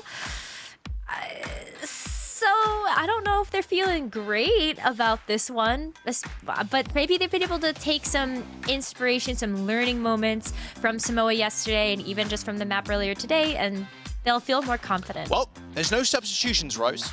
So again, same 10 loading in. ENCE's pick too. And you got to feel confident as well if you're ENCE, like doubly so now because you had the pick. You not only beat Space Station twice in their series, you had the pick of the map as well. Like, you're feeling real good if you're ENCE right now. And this match is going to be pretty close. We called it already. And I'm curious how the chat is feeling right now too, because Space Station Gaming, they're one map away from going out. Both teams, of course, have still locked their place in at Dallas to face some of the international teams, which is going to be a heck of a show. And if you haven't got your tickets already, go get them. Go get them. It's going to be a good time. We'll be there as well. It'll be a chill one. Samoa, though, is our next one. So what do you expect we see? Do we see a little bit more dive kind of tactics coming out from Space Station Gaming here, or do you reckon they're just going to default back to the ramp? Well, there are a couple points that you can play the dive. I think I'm thinking about downtown and just how it can play so similarly to like City Center on OWCS. They're not the same like high ground types of control, but you know, you get the picture. It's circular and they actually just look the same, just reskinned. But I think you could also see the Sigma be really powerful here for ENCE. Volcano feels like such a good point for that, or even the Ramatra, or I guess the Orisa as well, since Vistola can absolutely play that too. But we are starting on Volcano, so that's very interesting to see how they're going to counterpick each other. I would expect to see some swaps throughout this round. Oh, for sure. I mean, Kev's just already locking in the Mei. You'd be pretty happy. This point's really weird and kind of annoying too when you're playing against the Mei, because the entrances to the point are pretty much perfect Mei like width. I wonder if they actually designed it that way. It's just like, well, Mei walls can fit in here, so like that's the... How many Mei walls can we fit in this choke point? One? Okay. Perfect. One. Perfect There's choke point. one. Okay. Yeah. Two. Here's one. Exactly. Here's one more. It's gonna be a little bit tough, especially for Hardy. Probably being a little bit more passive. And you can see, yeah, they don't want to stray too far forward. Here comes the wall. Oh, he sneaks past it though. A little slipperiness. All good. They're gonna get punished for it though. A little bit of damage, no initial kills, but it does force Crimzo to use Lamb. Sparker's still on that angle, though. Look at how high up Crimzo is. Has to drop down a little bit, knowing that Psycho is behind him. Like ENCE was trying to make the call there, so we want to take the point, so Kai ended up popping turret form, and now they try and take this high ground again. Headshot onto Astro with that Icicle. Still dicing with Kevster by the looks of it. Here comes another wall. Luckily for the BAP, though, those Exo boots coming in clutch to save Hardy, who was isolated from the BAP. And speaking of which, two BAPs going down. Same with Kai. A good pulse bomb from Psycho. Trying to look where the Lucio's gone. There he is. In the kill feed now. Oh, Kevster with a nice headshot through the window. It's a very scrappy fight. It's a Lucio Ram versus a Ram and a Mei. Vistola in a whole heap of hurt, though. Even with that Mei coming in with the wall. Can they actually, I mean, Kevster's good block, and the heroes are going to come in. Probably going to lamp him, too, if they really need it, but they might not even... Oh, okay, there you go. Yeah, lamp comes in. They can't even cut the point. Wow, even the wall, too, to just stall them even more. Vistola's going to be able to get back into this fight. Take a block. Big pick on Namasa. That's two block rotations from Kevster. Signals to the team, like, I'm going to die. I've used block, wall, then block again. That was a lot of additional time by ENCE there. Perfectly played. Nice cooldown management. 50% for ENCE. And ultimates to spare. That's going to be a sound barrier, a blizzard. Think again about, like, the blizzard, the mortar strike combo that we saw. I would be worried if I were Spacestation, but that's what Funny Astro's for. You got the Immortality Field. Landon's also going to hit the amp. Oh, nice engagement there. Sparker holding off to the side. They use that sound barrier. And the window. And now here come the problematic ults. The Blizzard and the Mortar Strike. That is going to be the second Forbidden Combo V2. Blizzard into Mortar Strike. That doesn't feel good either, though, because you can't get away. We saw that on Suravasa. Well, I guess with the grab flux too, but the fact that Funny Astro used the sound barrier in that last engagement means that they don't have that now. They just have to use the Immortality Field and just raw healing. You're not going to be able to survive that with the Immortality Field, sadly. Here comes the Blizzards. Tries to lock off the healing from Landon, but Crimso's the one that falls first. Sound barrier comes through as Master's getting ticked down and chased down by Psycho. Hardy, hearing that Blizzard call, he ends up just running to the back line and then popping the Annihilation, and then Crimso, stuck in that vortex, can't use his Exo Boots to get away. So that combo that ENCE had in their back pocket, completely gone. And you can see Kevster, Kai switching now. Yeah, it's going to be to the Tracer and the Cassidy to be able to match that on Space Station. A little bit more front damage if you're looking at Kai's Cassidy, and you can also just maybe play with this Annihilation a little bit better, being a little bit more survivable next to like Crimso and Masa. But it's starting to run away from them. 90% here for Space Station as they could close it out here with a Deadeye from Sparker. He's been so good with them so far, and so good with just normal kills, vanilla kills. All right, there's the Vortex in the back line, forces the Lamb. Crimso in a good angle to use this window. Landon's already dead, and there is the Annihilation. No investment here from Space Station, apart from that Deadeye. They still end up getting a couple of kills, which on Crimso and Kai is quite frustrating. Spacestation Gaming with Lucio spawning, or one of the first ones to spawn, Space Station are going to be able to regroup pretty quickly. Kai only now coming up, but Hardy kind of the same timing here. They can still come back into the point really quickly, and I think it's important that Landon has this amplification matrix to match that of Crimso's, but Kai's the one with the Deadeye that's going to be able to play on that angle with Crimso's amp. Oh. Psycho with a Pulse Bomb could be a big difference maker here, but I'm looking at the Funny Astro barrier. Big aggro push. Oh, Spark is in the backline again. There's the window, and whatever direction you choose to come from, Sparker, it always manages to come up with kills. Vestola does end up killing two in the front line. I mean, Spark is still here. They're going to eventually kill him, but not before he kills Master as well. There's two people left. Overtime coming in if they can get the touch. Looks like they're going to be able to with Funny Astro. A nice little boop, and he survives. Oh, the Vortex aiding in that sound barrier usage too. A nice little boop down to the low ground. Vestola saved by the Lamp. Overtime as everybody grouping up as 5 now, but Psycho clears ENCE off of the point. A pulse bomb on Vestola. Master low HP, has to go for another touch, but it's looking rather unlikely he can do so. At least not without paying for it with his life. Space Station Gaming come back. They end up claiming that first round. ENCE looking like that was a shutout there, but these fights end up breaking down. It is the carries for Space Station that come out strong. Sparker on the angle and doesn't even need the Symmetric Teleporter to make that possible. So getting a couple of picks here and there has really helped shore up some of these successes for Space Station in these fights. But my God, Funny Astro's barrier could not have come up in any better of timing. Like, that Vortex almost killed him before he got that barrier off. Insane stuff from Sparker. You're right, like he doesn't even need the TP to find these flank kills. Ridiculous. And getting Master there when the Ram's like punching you in the face is absurd, and that's really what kind of tipped the scales. TP out Kai and Sparker on the Cass. Mirror compositions pretty much, apart from Hardy and Vestola doing the Orisa Ram head-to-head. Oh, Master on the Brig. Well, Master's on the Brig not quite too. mirror comps there. Yeah, so you just get to play with the Orisa a little bit closer. The Inspire healing could be really big in order to just make these duels a little bit better for your own team.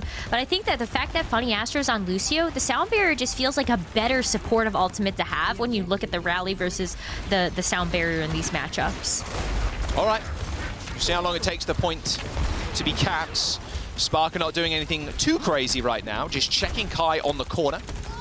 It's actually Vestola, the ones that goes down. You saw Masa and Crimso trying to help stop Sparker get away with murder. It was actually his rest of his team that were getting away with it. Scot-free, although Psycho going down to a headshot of Kai isn't good. Still a point capture for Space Station. Sparker is a Deadeye almost too. He's so double heady. Please heal him. Kai doesn't want to mess with that. Doesn't want to mess with that either. As soon as he peeks, Sparker clicks his head. Psycho pretty low as well. High noon available. Yes, you are right. Good stick. Oh, the pulse bomb. Even like a full clip from the Tracer couldn't take down the Cassidy. And the Vestola falls down yet again first. And Space Station, remember, they still control the point here. This is time lost for ENCE. Like it's even, and especially too, at Space Station, we're able to take that fight so economically. 4 ultimates still for them, as Hottie's gonna come up to the Annihilation pretty quickly. And ENCE, like, they just haven't had a foothold in this round yet. Kai as the Deadeye is still not really enough, it feels like, to be able to get these picks, especially because Funny Astro has the Lucio to help speed people out of that line of sight. ENCE is taking their time to come back into this. Vesto's got the Terror Surge. As long as he doesn't get bursted, which is what Space Station have done for the last 3 or 4 fights in a row. High noon for Kai, forcing back the members of Space Station up onto that high ground, but Hardy is going to pop Nemesis form in order to stay alive on the point. There's the window, the re-engagement. Vestola using Spear Spin to get away. Space Station wanting to put this in OT, Rose, as the stick comes through from Vestola. Hits the Terror Surge just to stay alive. Here comes the rally. Vestola down first yet again. Space Station Gaming use the sound barrier, unable to get the Annihilation off, but it might not matter. Masters the target for Space Station as Landon also falls to Kevster. Overtime in a couple of percentage points, but it's all Kev and Sparker. Eventually the Cassidy goes down. Funny Astro in a 1v1 versus Kev, but I know who I've got my money on. Ooh, well, Psycho's here to maybe save the day, and at least Funny Astro can get him out of there too. They got him. They got the kill. Oh, no. He's getting hunted. They're going to re-engage on this point, Rose. This is tough, too. Vestola had to make the swap to the Doomfist. Doomfist. Yeah, that does not feel good to have to come back out on that for a full 5v5. Vestola, I'm sure, is going to be able to help dislodge a couple of these members, but like Hottie's the one that has the agency, the Annihilation in his pocket. Psycho's going to have another Pulse Bomb, too. Space Station should have the ultimate advantage here to win. Yep, Pulse. Window from Crimzo. Nice little angle too, onto that high ground, but you need an insta-kill from Kai here. Sparker, oh yeah, he's just on the flank again. Pulse bomb onto Vestola. Here comes the Annihilation. Here comes the damage. Space Station Gaming wipe ENCE. Kevster still comes up with a kill, sure, but is it enough? He can get the retouch, but not before Astro puts a bullet to his head. Space Station Gaming, they just got to deal with the Doomfist, and Vestola doesn't even get there. Space Station Gaming taking us all the way. 7-map series. Jaws, how long has it been since we've got a grand finals that has been this good and this close? Well, it was Dallas Fuel back in 2022, right? Yeah, 2 years ago. 2 years ago, going all the way. I mean, hey, this couldn't be closer. Samoa, a 2-map victory, and Space Station Gaming also overcoming that curse. That was the map they lost to ENCE in the upper bracket finals. That was the map they lost to start off the series. They're coming back. They want to take that title, the Stage 2 champion title, on the line for both teams as we load in soon to a map 7. 3rd time's the charm, apparently. And maybe it's going to be the 7th map that gets them the victory. Space Station, as a team, have always been considered an underdog, especially when they were in the Overwatch League as London Spitfire. Of course, they were always fan favorites. How could you not when you see them having so much fun? But this is where they really get a chance to secure a win for themselves in such a big tournament. But take a look at the Cassidy diff. It's not often you see Kai get diffed on a hit scan. The guy has got the most nutty aim I've ever seen. But Sparker outdoing it by, what, tenfold. Pretty much, KDA tenfold at least. 24 to 5 limbs, 4 to 9 deaths. Damage, ignore it. KDA 6 to 0.6. That is disgusting stats from Sparker there, Rose. I mean, a lot of the time, he was on the flank. He doesn't need no TPs. He just got there by himself, or maybe with some help from Funny Astro and the Lucio, but still, he was able to find those angles that were able to surprise ENCE. And if you take out a support, a DPS, maybe you're just taking out Kai. What a big source of damage removed from the team, and then Sparker gets so much free reign. Well, there you go. Here's some of the highlights with Sparker going on cheeky flanks. You love to see it. This was a, looked like initially out the gate, ENCE in firm control. They're like, what, 52%? There you go, 52% on the board. But these very, very, well, like, it literally turns into like 2v2, 3v3s. Like the fights end up just getting traded. A lot of that is because Sparker is doing things like this. And also, picking off 3 here is absurd. He's also got a ram looking at him and still kills Masa. He's in the vortex. Masa, oh, I'm going to peek him for half a second. No, lights out. Boom. Back to Spawner, yeah. Sparker's been able to play with such little fear because he knows that he has a backline like Landon and Funny Astro to help him out. He's not concerned. If you notice, like, he'll also just walk up to the Ramatra at any point because he's like, oh, well, Hottie's gonna put up a shield for me. No big deal. I know that I'm gonna get healing from my Baptiste, or Funny Astro is gonna be able to peel for me. And so it's been amazing to see how far Sparker has come. He's always been a great hit scan, but I think on the Cassidy especially, we've seen him become a whole new player. There's the stats from that map as well. Of course, pretty one-sided in terms of score and stats to boot. Junkertown, by the way, Rose, is our next map. A map we don't see all too often. I'll tell you that right now. But this could lead to some spicy Widow play, especially on that first point. I could be so happy if we get a chance to see some Widowmaker play. I mean, Kevster made it look so easy. Spacestation are taking us here too. They're taking us here. Kai and Kevster. I mean, we saw what Kevster did on Midtown. Disgusting amounts of Widow play. And like Kai, obviously, that's his best hero, is Widow. It's crazy when you have 2 players that are like unbelievable, like gods on the Widowmaker. But we are actually getting a substitution, Rose, on ENCE's side of things here. So we are seeing Chase come in. Vestola stepping out. Okay. So very different tempo game just from this lineup here. Probably not going to see that Sigma now. Right. Right. Vestola is usually a little bit more cautious, just plays very methodically, very meticulously through those cooldowns. And Sigma or Orisa, and Chase is that new superstar tank that ENCE picked up specifically for this stage after his success on Ex Oblivione, and has already shown us the Winston today. Looks so good doing it. Has the Orisa as well to be able to swap between, and both of those heroes very viable on a map like Junkertown. Assistant into the winning comms from that last round, though. There might be some profanity. I do apologize. Well, actually, I don't. Spacestation Gaming, let's get a quick listen in. Don't apologize. 2, 1. Poke me, I can call. Poke me. Tracer gonna go me, Tracer gonna go me. Cammy. 3-1, no recall, and only 1 blink left. I'm meeting him. Here's the pulse. Nice. They can't Do mess to cross my bro. That's a slow man. Nice. C9 in chat, C9 in chat. They type C9 in chat, type C9 in chat, quick, just get in their heads. Hey, it works, it does. The mental warfare game, sometimes more important than the warfare that's happening in the server. Yeah, it's always good to get the listening to the very end there. And you can see Space Station, they're not excited just yet. They haven't won the series just yet. They're cool, calm, and collected. They know they've got another map today. And this is going to be the final one. It's our first to 4. We're already on map 7. I can't believe it. Yeah, there is a rare instance where you can draw on an escort. Oh, an that's unbelievably not. rare instance. I have a really strange memory when it comes to remembering things in Overwatch. I do remember in 2018, me and Astro played a game together and we drew on Junkertown a long time ago. Yeah, it was. I don't know why I have that memory in my head, but yeah, it was a long time ago. It was very strange set of circumstances led to that happening. But yeah, we did draw on this map. You know, very weird. It's funny, it's not just Junkertown, and it's funny you have that memory, because I feel like whenever I think of the most drawable escort map, I think of Havana. Yeah, Havana's pretty drawable.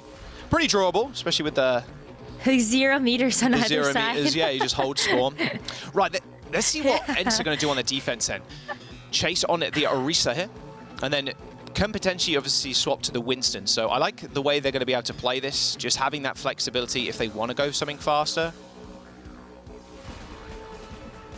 Yeah, but Masa opting to play the Brig versus the Lucio. Listen, I get it. I think there've been a lot of supports in this current day and age that are like, anything but the Lucio, please, or like anything but the Brig. So maybe also just recognizing that the Brig is going to be really good to help stop things like this pesky Psycho Tracer. The Space Station are also going to come out of the gates with an Orisa comp. Oh, but look at the hit scan difference, Jaws. We got Sparker on Cass and Kai on Sojourn. Yeah, no Widows. A little bit surprising, honestly, from ENCE, but sad. Yeah, a little bit sad too. I love seeing someone make a play.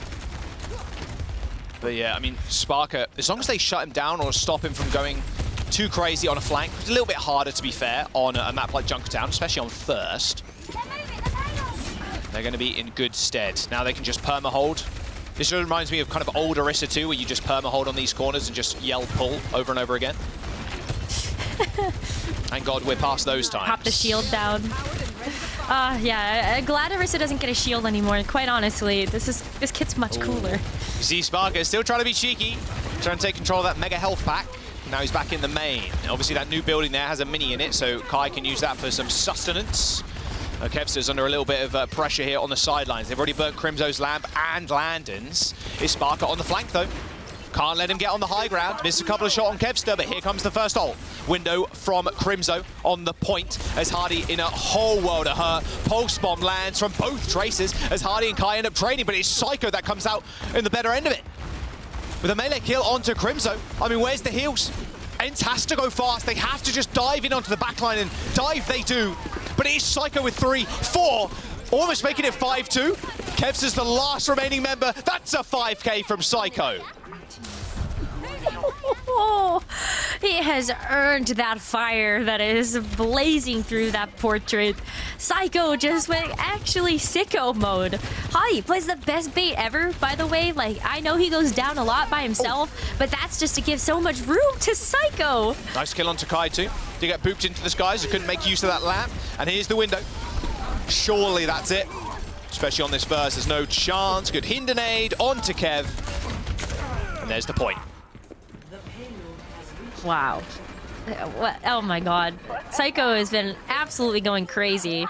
And I think I think it makes it so difficult for ENCE because, yes, you have to deal with Hadi, who is just like perma-pressing your front line, but then how do you deal with who's in the back? Brig only has like 2 very important cooldowns to be able to deal with a Tracer. You look at the Shield Basher, you look at the Whip Shot, and if you miss those, they're on cooldown for quite some time here for Psycho to be able to come in and just take out your backline. Plus, like, BAP 2 only has the Immortality Field, and you can burst through a lot of that healing thanks to the damage passive now. So Spacestation already halfway through the second point, and with so many ultimates to spare. Chase and Crimzo can't afford to be split off the rest of their team down that little choke point there. That pulse bomb goes wide. Landon just jumps over it. Here comes the railgun though. Sound Barrier is going to try and even it up for Space Station, but they're losing health rapidly. Kevs are descending down to earth there, almost giving Landon a little smooch on the way as well. Landon ends up going down to a railgun of Kai as they force Space Station Gaming down from that high ground.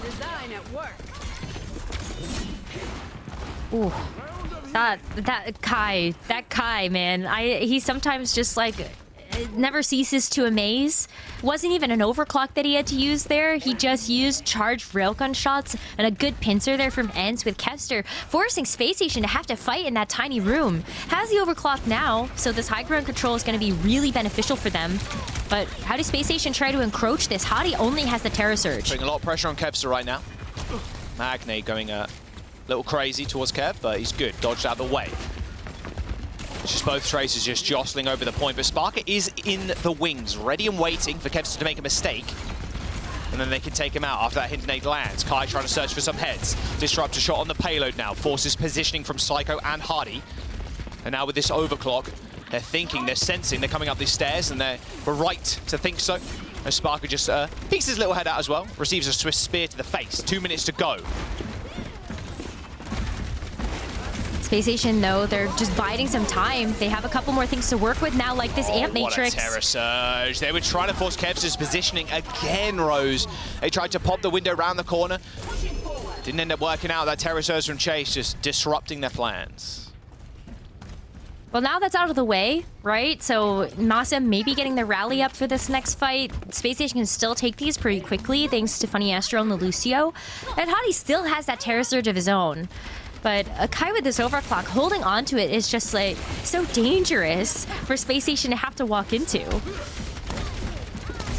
Gonna try and push height again. I mean, you might as well at this point, especially you've got Terror Surge, like you were saying, Rose. Chase is waiting in the wings, you can see. A little bit isolated from his team, but long-range healing coming through from the Brig packs. Quick rotation from Space Station, knowing that's the case. Immo field, down. Straight on to this Mega. And now they can regain control of this high ground, try and push Chase out. Big rotational play here, but again, Kai comes up with a kill. High Noon, spared out. Sparker looking to click on somebody. Here's the spear from Chase, down on the Mega Health Pack. ENCE doing a dance with them right now, and they are leading it. And starting to run out of time. 45 seconds left. Hadi's already going down to half. He's able to heal himself back up, but still no ultimates being used on either side. Kai still has this overclock. Can't lock him down. They just can't chase him. Here's the sound barrier. They're going to try and force the issue. But look at this overclock, Rose. I mean, he's perfectly placed. They can't push into Kai with a fear of getting their heads ripped off. Spacestation Gaming, they lose out on that beat, and now they have to deal with the window. Luckily, there's two members from Space Station actually touching the point right now and moving in onto this second checkpoint. Mouse is going to jump back down to earth and take care of Funny Astro, or at least push him off. No kills coming through just yet for Space Station, but they're losing numbers rapidly. Hardy low, Pulse Bomb lands on Astro, and Kevster takes the kill. 7 seconds, and where is Space Station? They're in orbit. ENCE, they've perfectly played around them. They refuse to let them get on top of their backline. The rotations looking so good. There was just no access to Kai, even though they were trying to force him out of position. ENCE, great packs from the Brig, just great awareness of where Space Station were going to try to push them from. And that's a full hold on the second point. That is such a winnable position here for ENCE to have to take. And Chase, being such an aggressive tank, could lead them to that victory. This is where it will end right here. No more free pushes. Only a point and 81.3 meters to go for ENCE. Let's hear their game plan going in. I think as long as they don't have sim, yeah, you can go Rissa, I think. Okay. I think no matter what happens here, make sure we're all pushing together at the same time. Like, don't be fucking afraid. I'm walking in. If Chase calls push, I'm walking in. Like, don't be fucking... And do you guys want to like send here on the first, or just Brig? No, just Brig. Brig and fucking hard play the corner, and we can push them. Yeah. I'm scouting here. The secret time, guys, our first point is the most, like, hard one. Yeah, if we go to the first, we're fine. You know the stairs they're gonna hold? The regular stairs, like the main stairs? Can we, like, go from top and, like, swing the stairs together? Yeah, we can. You know what I'm talking about? Don't play through main. Like, swing the stairs. I'm gonna like have to long rotate. So if you want to do that, I don't see them at all. No, we're just gonna swing first. Yeah, what? They might be hiding inside left. Okay. Yeah, go for it. There it goes. That kind of spiel from Cruiser there, but all good as they load on in, as they lock in. Sorry, Kevster on the Widowmaker, trying to look for a quick pick. Have to wait and see how ENCE end up approaching this, of course, with Space Station still running this Orisa.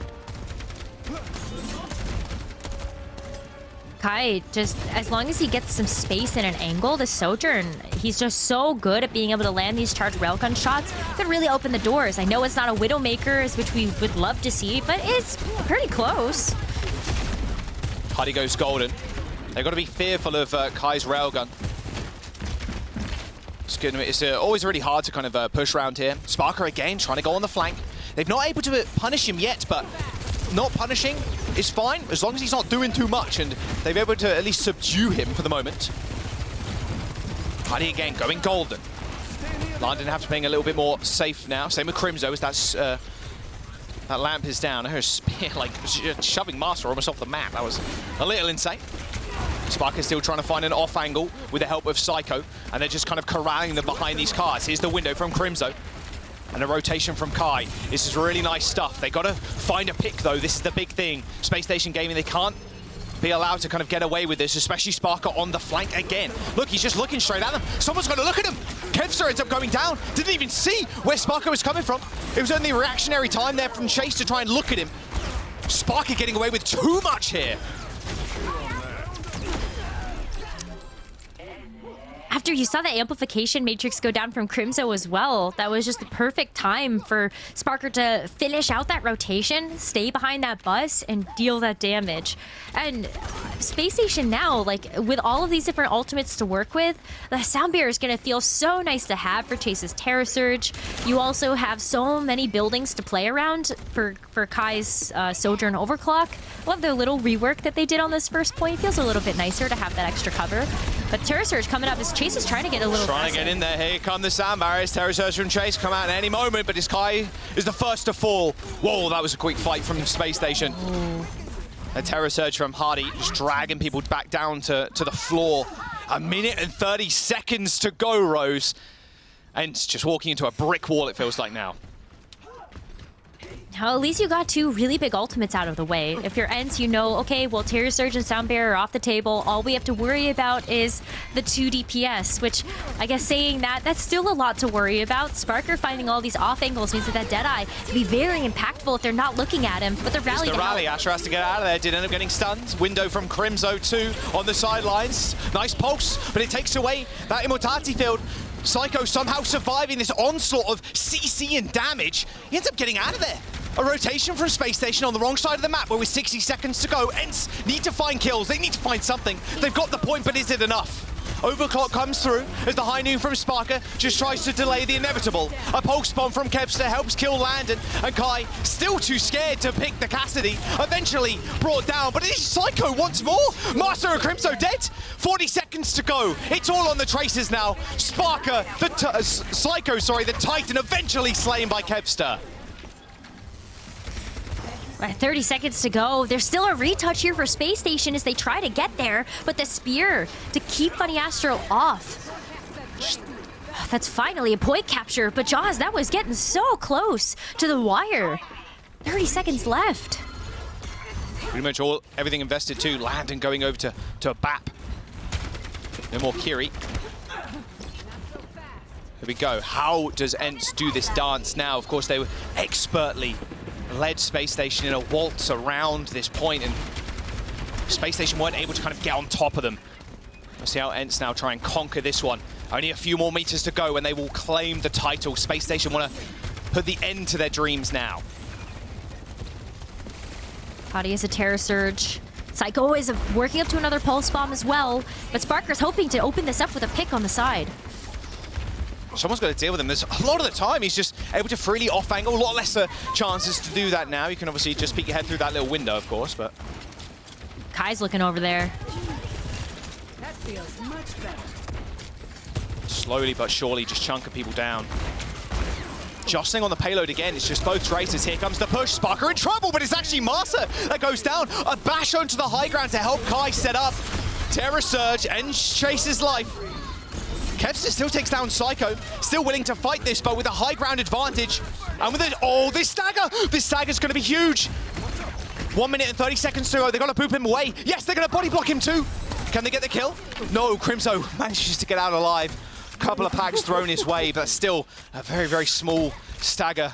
They get back as a group. It's still scary, and that's already a minute and a half off the clock. ENCE have just a minute remaining to see if they can push this payload over the line and get that first place that they've been looking for and their revenge onto Space Station. Kevster's got a Pulse Bomb, wants to find an opening for it, and Kai working up to this overclock, but Chase is getting stopped at the door. Okay, rotation down to the lower again. Space Station refusing to give this one up, and Kevs is already dead. 45 seconds to go. They got to make this fight fast. ENCE have to make it fast right now, but Sparker's on the flank. He's taking down Crimzo. Sparker's already found 2, 3. Chase has to get out of there. You've got to run. You've got to reset. They're going to try and punish Chase, but I don't think it's likely. You're an Orisa still, but they're going to go for it. A spear ends the Orisa's life with 30 seconds to go. ENCE have one more chance at this. One more chance, 3 ultimates. Masa gonna have to rally up as well to help bolster up this fight. But they're gonna have to contend with 4 out of the bank of Space Station, one of which is gonna be the Funny Astro sound barrier. His barriers is so big to help keep Space Station in these fights, but this is it, Jaws. It's coming down to the final seconds. It's now or never. Kevster gets the touch. Here comes the overclock from Kai. He has to get an angle on somebody, but nobody giving him the grace to do so. Still a lot of time to kind of touch the point, and that's it. Overclock done, used. Pulse bomb, window coming out. Kevster has still got it in his hands, and here comes the rally. Slowly build up that overhealth, but Chase is already dead. Sparker through the window finds one. Hardy's in a little bit of trouble, but not trouble for any longer. This high noon stops him from touching. Kevster down, beat comes through. Sparker the king of Space Station Gaming, more stars on their roster than Omega Centauri. They demolish ENCE and claim the title as Stage 2 champions. What a close series between these two teams, but Space Station finally getting their just desserts. After being touted as the best team in EMEA for this stage, they finally get to live up to that prophecy. And Jaws, it was a close one, but a good one here for Space Station. ENCE again shut down at the final hurdle. A 7-map series, it's been years since we've seen such a thing in a finals, and Space Station Gaming finally taking their place at the very top of EU. We're gonna jump over to the desk. We're gonna take a little rest of this one. They can break it down. This absolute, words, anybody got one? Banger? We got so many words. We got the gigabanger. We got it. 4-3. Oh my! It's a great series. All the way. Really impressive. It doesn't happen very often that a grand final actually goes the distance. Thank you so much, Necro and Jaws, for breaking this one down. What a fantastic series. What a phenomenal cast. And just such good gameplay. We're actually going to break it all down, of course. We have plenty of highlights to choose from since it was a 7-map banger. I can't wait to get into it. But first things first, we want to step back into this last map and into the winning moments for SSG. Push up the right. Don't stop right. Just shoot it. Let's spin. Shoot point.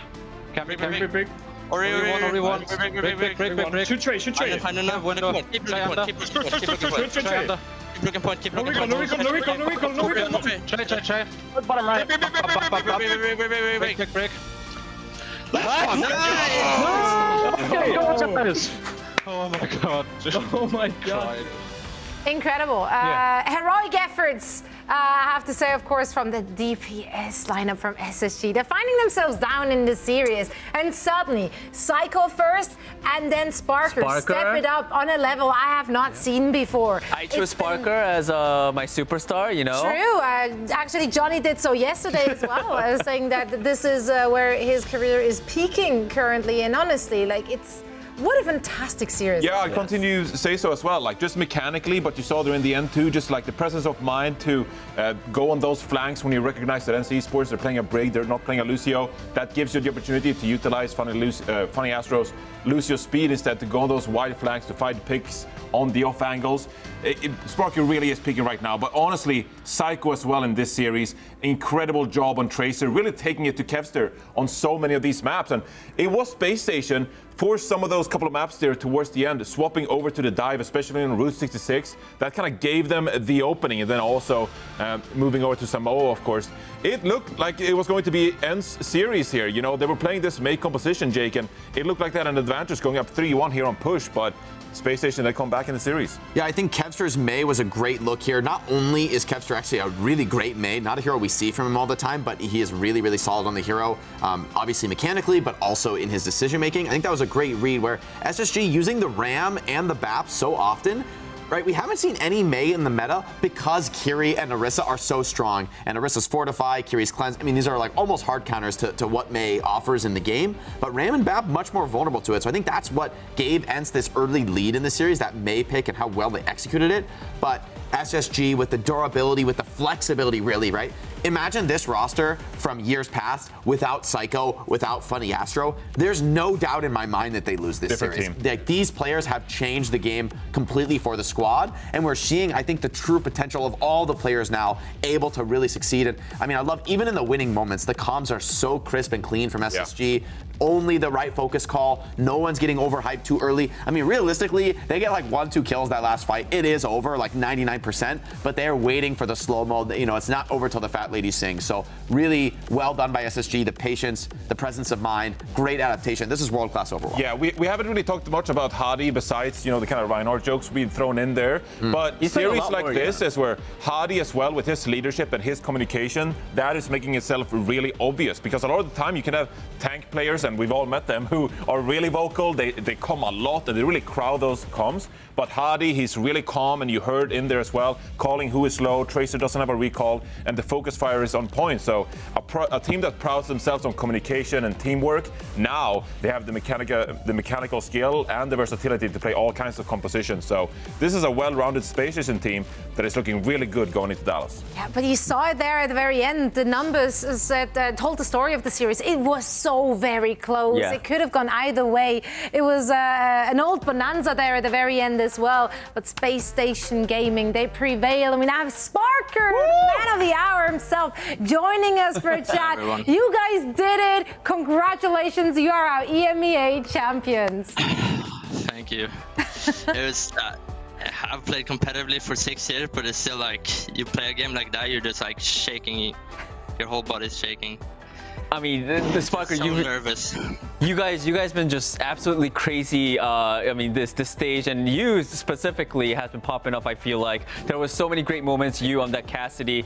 For this match specifically, though, when I was watching, I felt like ENCE sort of had the upper hand when we first started the match. But then, as the match went on, it was you guys were able to step it up and then turn the tide. So, what changes did you guys have to make, during that mid-match in order for you to get the victory? I mean. At first, I thought, okay, map 1, it was probably just nervous because it's a match. And then after all those losses, it didn't seem like it worked. And Psycho just said, hey guys, put me in, trust me. Trust me guys, I can make this work. And then from there on, we just won all the maps. All right. So I think shout out to Psycho for that one. Yeah, that's awesome to hear. The team having the confidence and trust. It's interesting. You say you were nervous, but hearing those final moment comms on the end of Junkertown, I mean, everything was ice cold. Like, it was only focus calls, only info calls. No one's getting overhyped. So with that in mind, right, you guys are able to get this win, be the best in Europe right now. How do you see your chances going into the international competition in Dallas? I've been talking to everyone about this, but I'm really curious how you see yourself stacking up against some of these Korean squads, some of the best teams in North America, the global competition. I mean, from Scrimbox right now, we seem to be beating all the NA top teams, and I don't think Korea has experience against the type of comp we play. So that will be exciting to see. Yeah, it'll be interesting too, because Venture will of course be available at Dallas, yeah. so we'll see who can utilize Venture. But look, Sparker, I've been watching you for a long time now. Ever since you joined the London Spitfire, you came of age. I believe it was that 2021 season with the boys. Yeah. Back then, you used to come out, play a lot of Hanzo and stuff like that for the team. But now, just watching you play this weekend, I've said it several times on the desk, I really feel like you're playing the best Overwatch of your career. So just want to get your opportunity as well to reflect on your gameplay, you as a player. Do you feel like you're peaking right now as a player? Yeah, probably. I think it's a good meta for me, and I just have the best team around me, so they just open everything up for me. All right. Well, now you got to take it to proper Stalker, likes of those guys. So, it's going to be a difficult. I can't wait to see it. Yeah. It's going to be so much fun, man. Yeah, you're right, Sparker. You have before. You can do it again. You get an opportunity in Dallas, Texas. I'm sure a lot of people, not just from the EMEA region, but all around the world will be cheering you guys on. Is there anything you want to say to the fans watching and to those who have supported you and the team throughout your careers? Just thank you for sticking around for years, and we will make you proud. That's right. Well, thank you so much for providing all the entertainment for us throughout the years. We can't wait to see more from you in the squad. Once again, congratulations to our EMEA champion, Sparker. Have a great time. We see you in Dallas. Thanks, guys.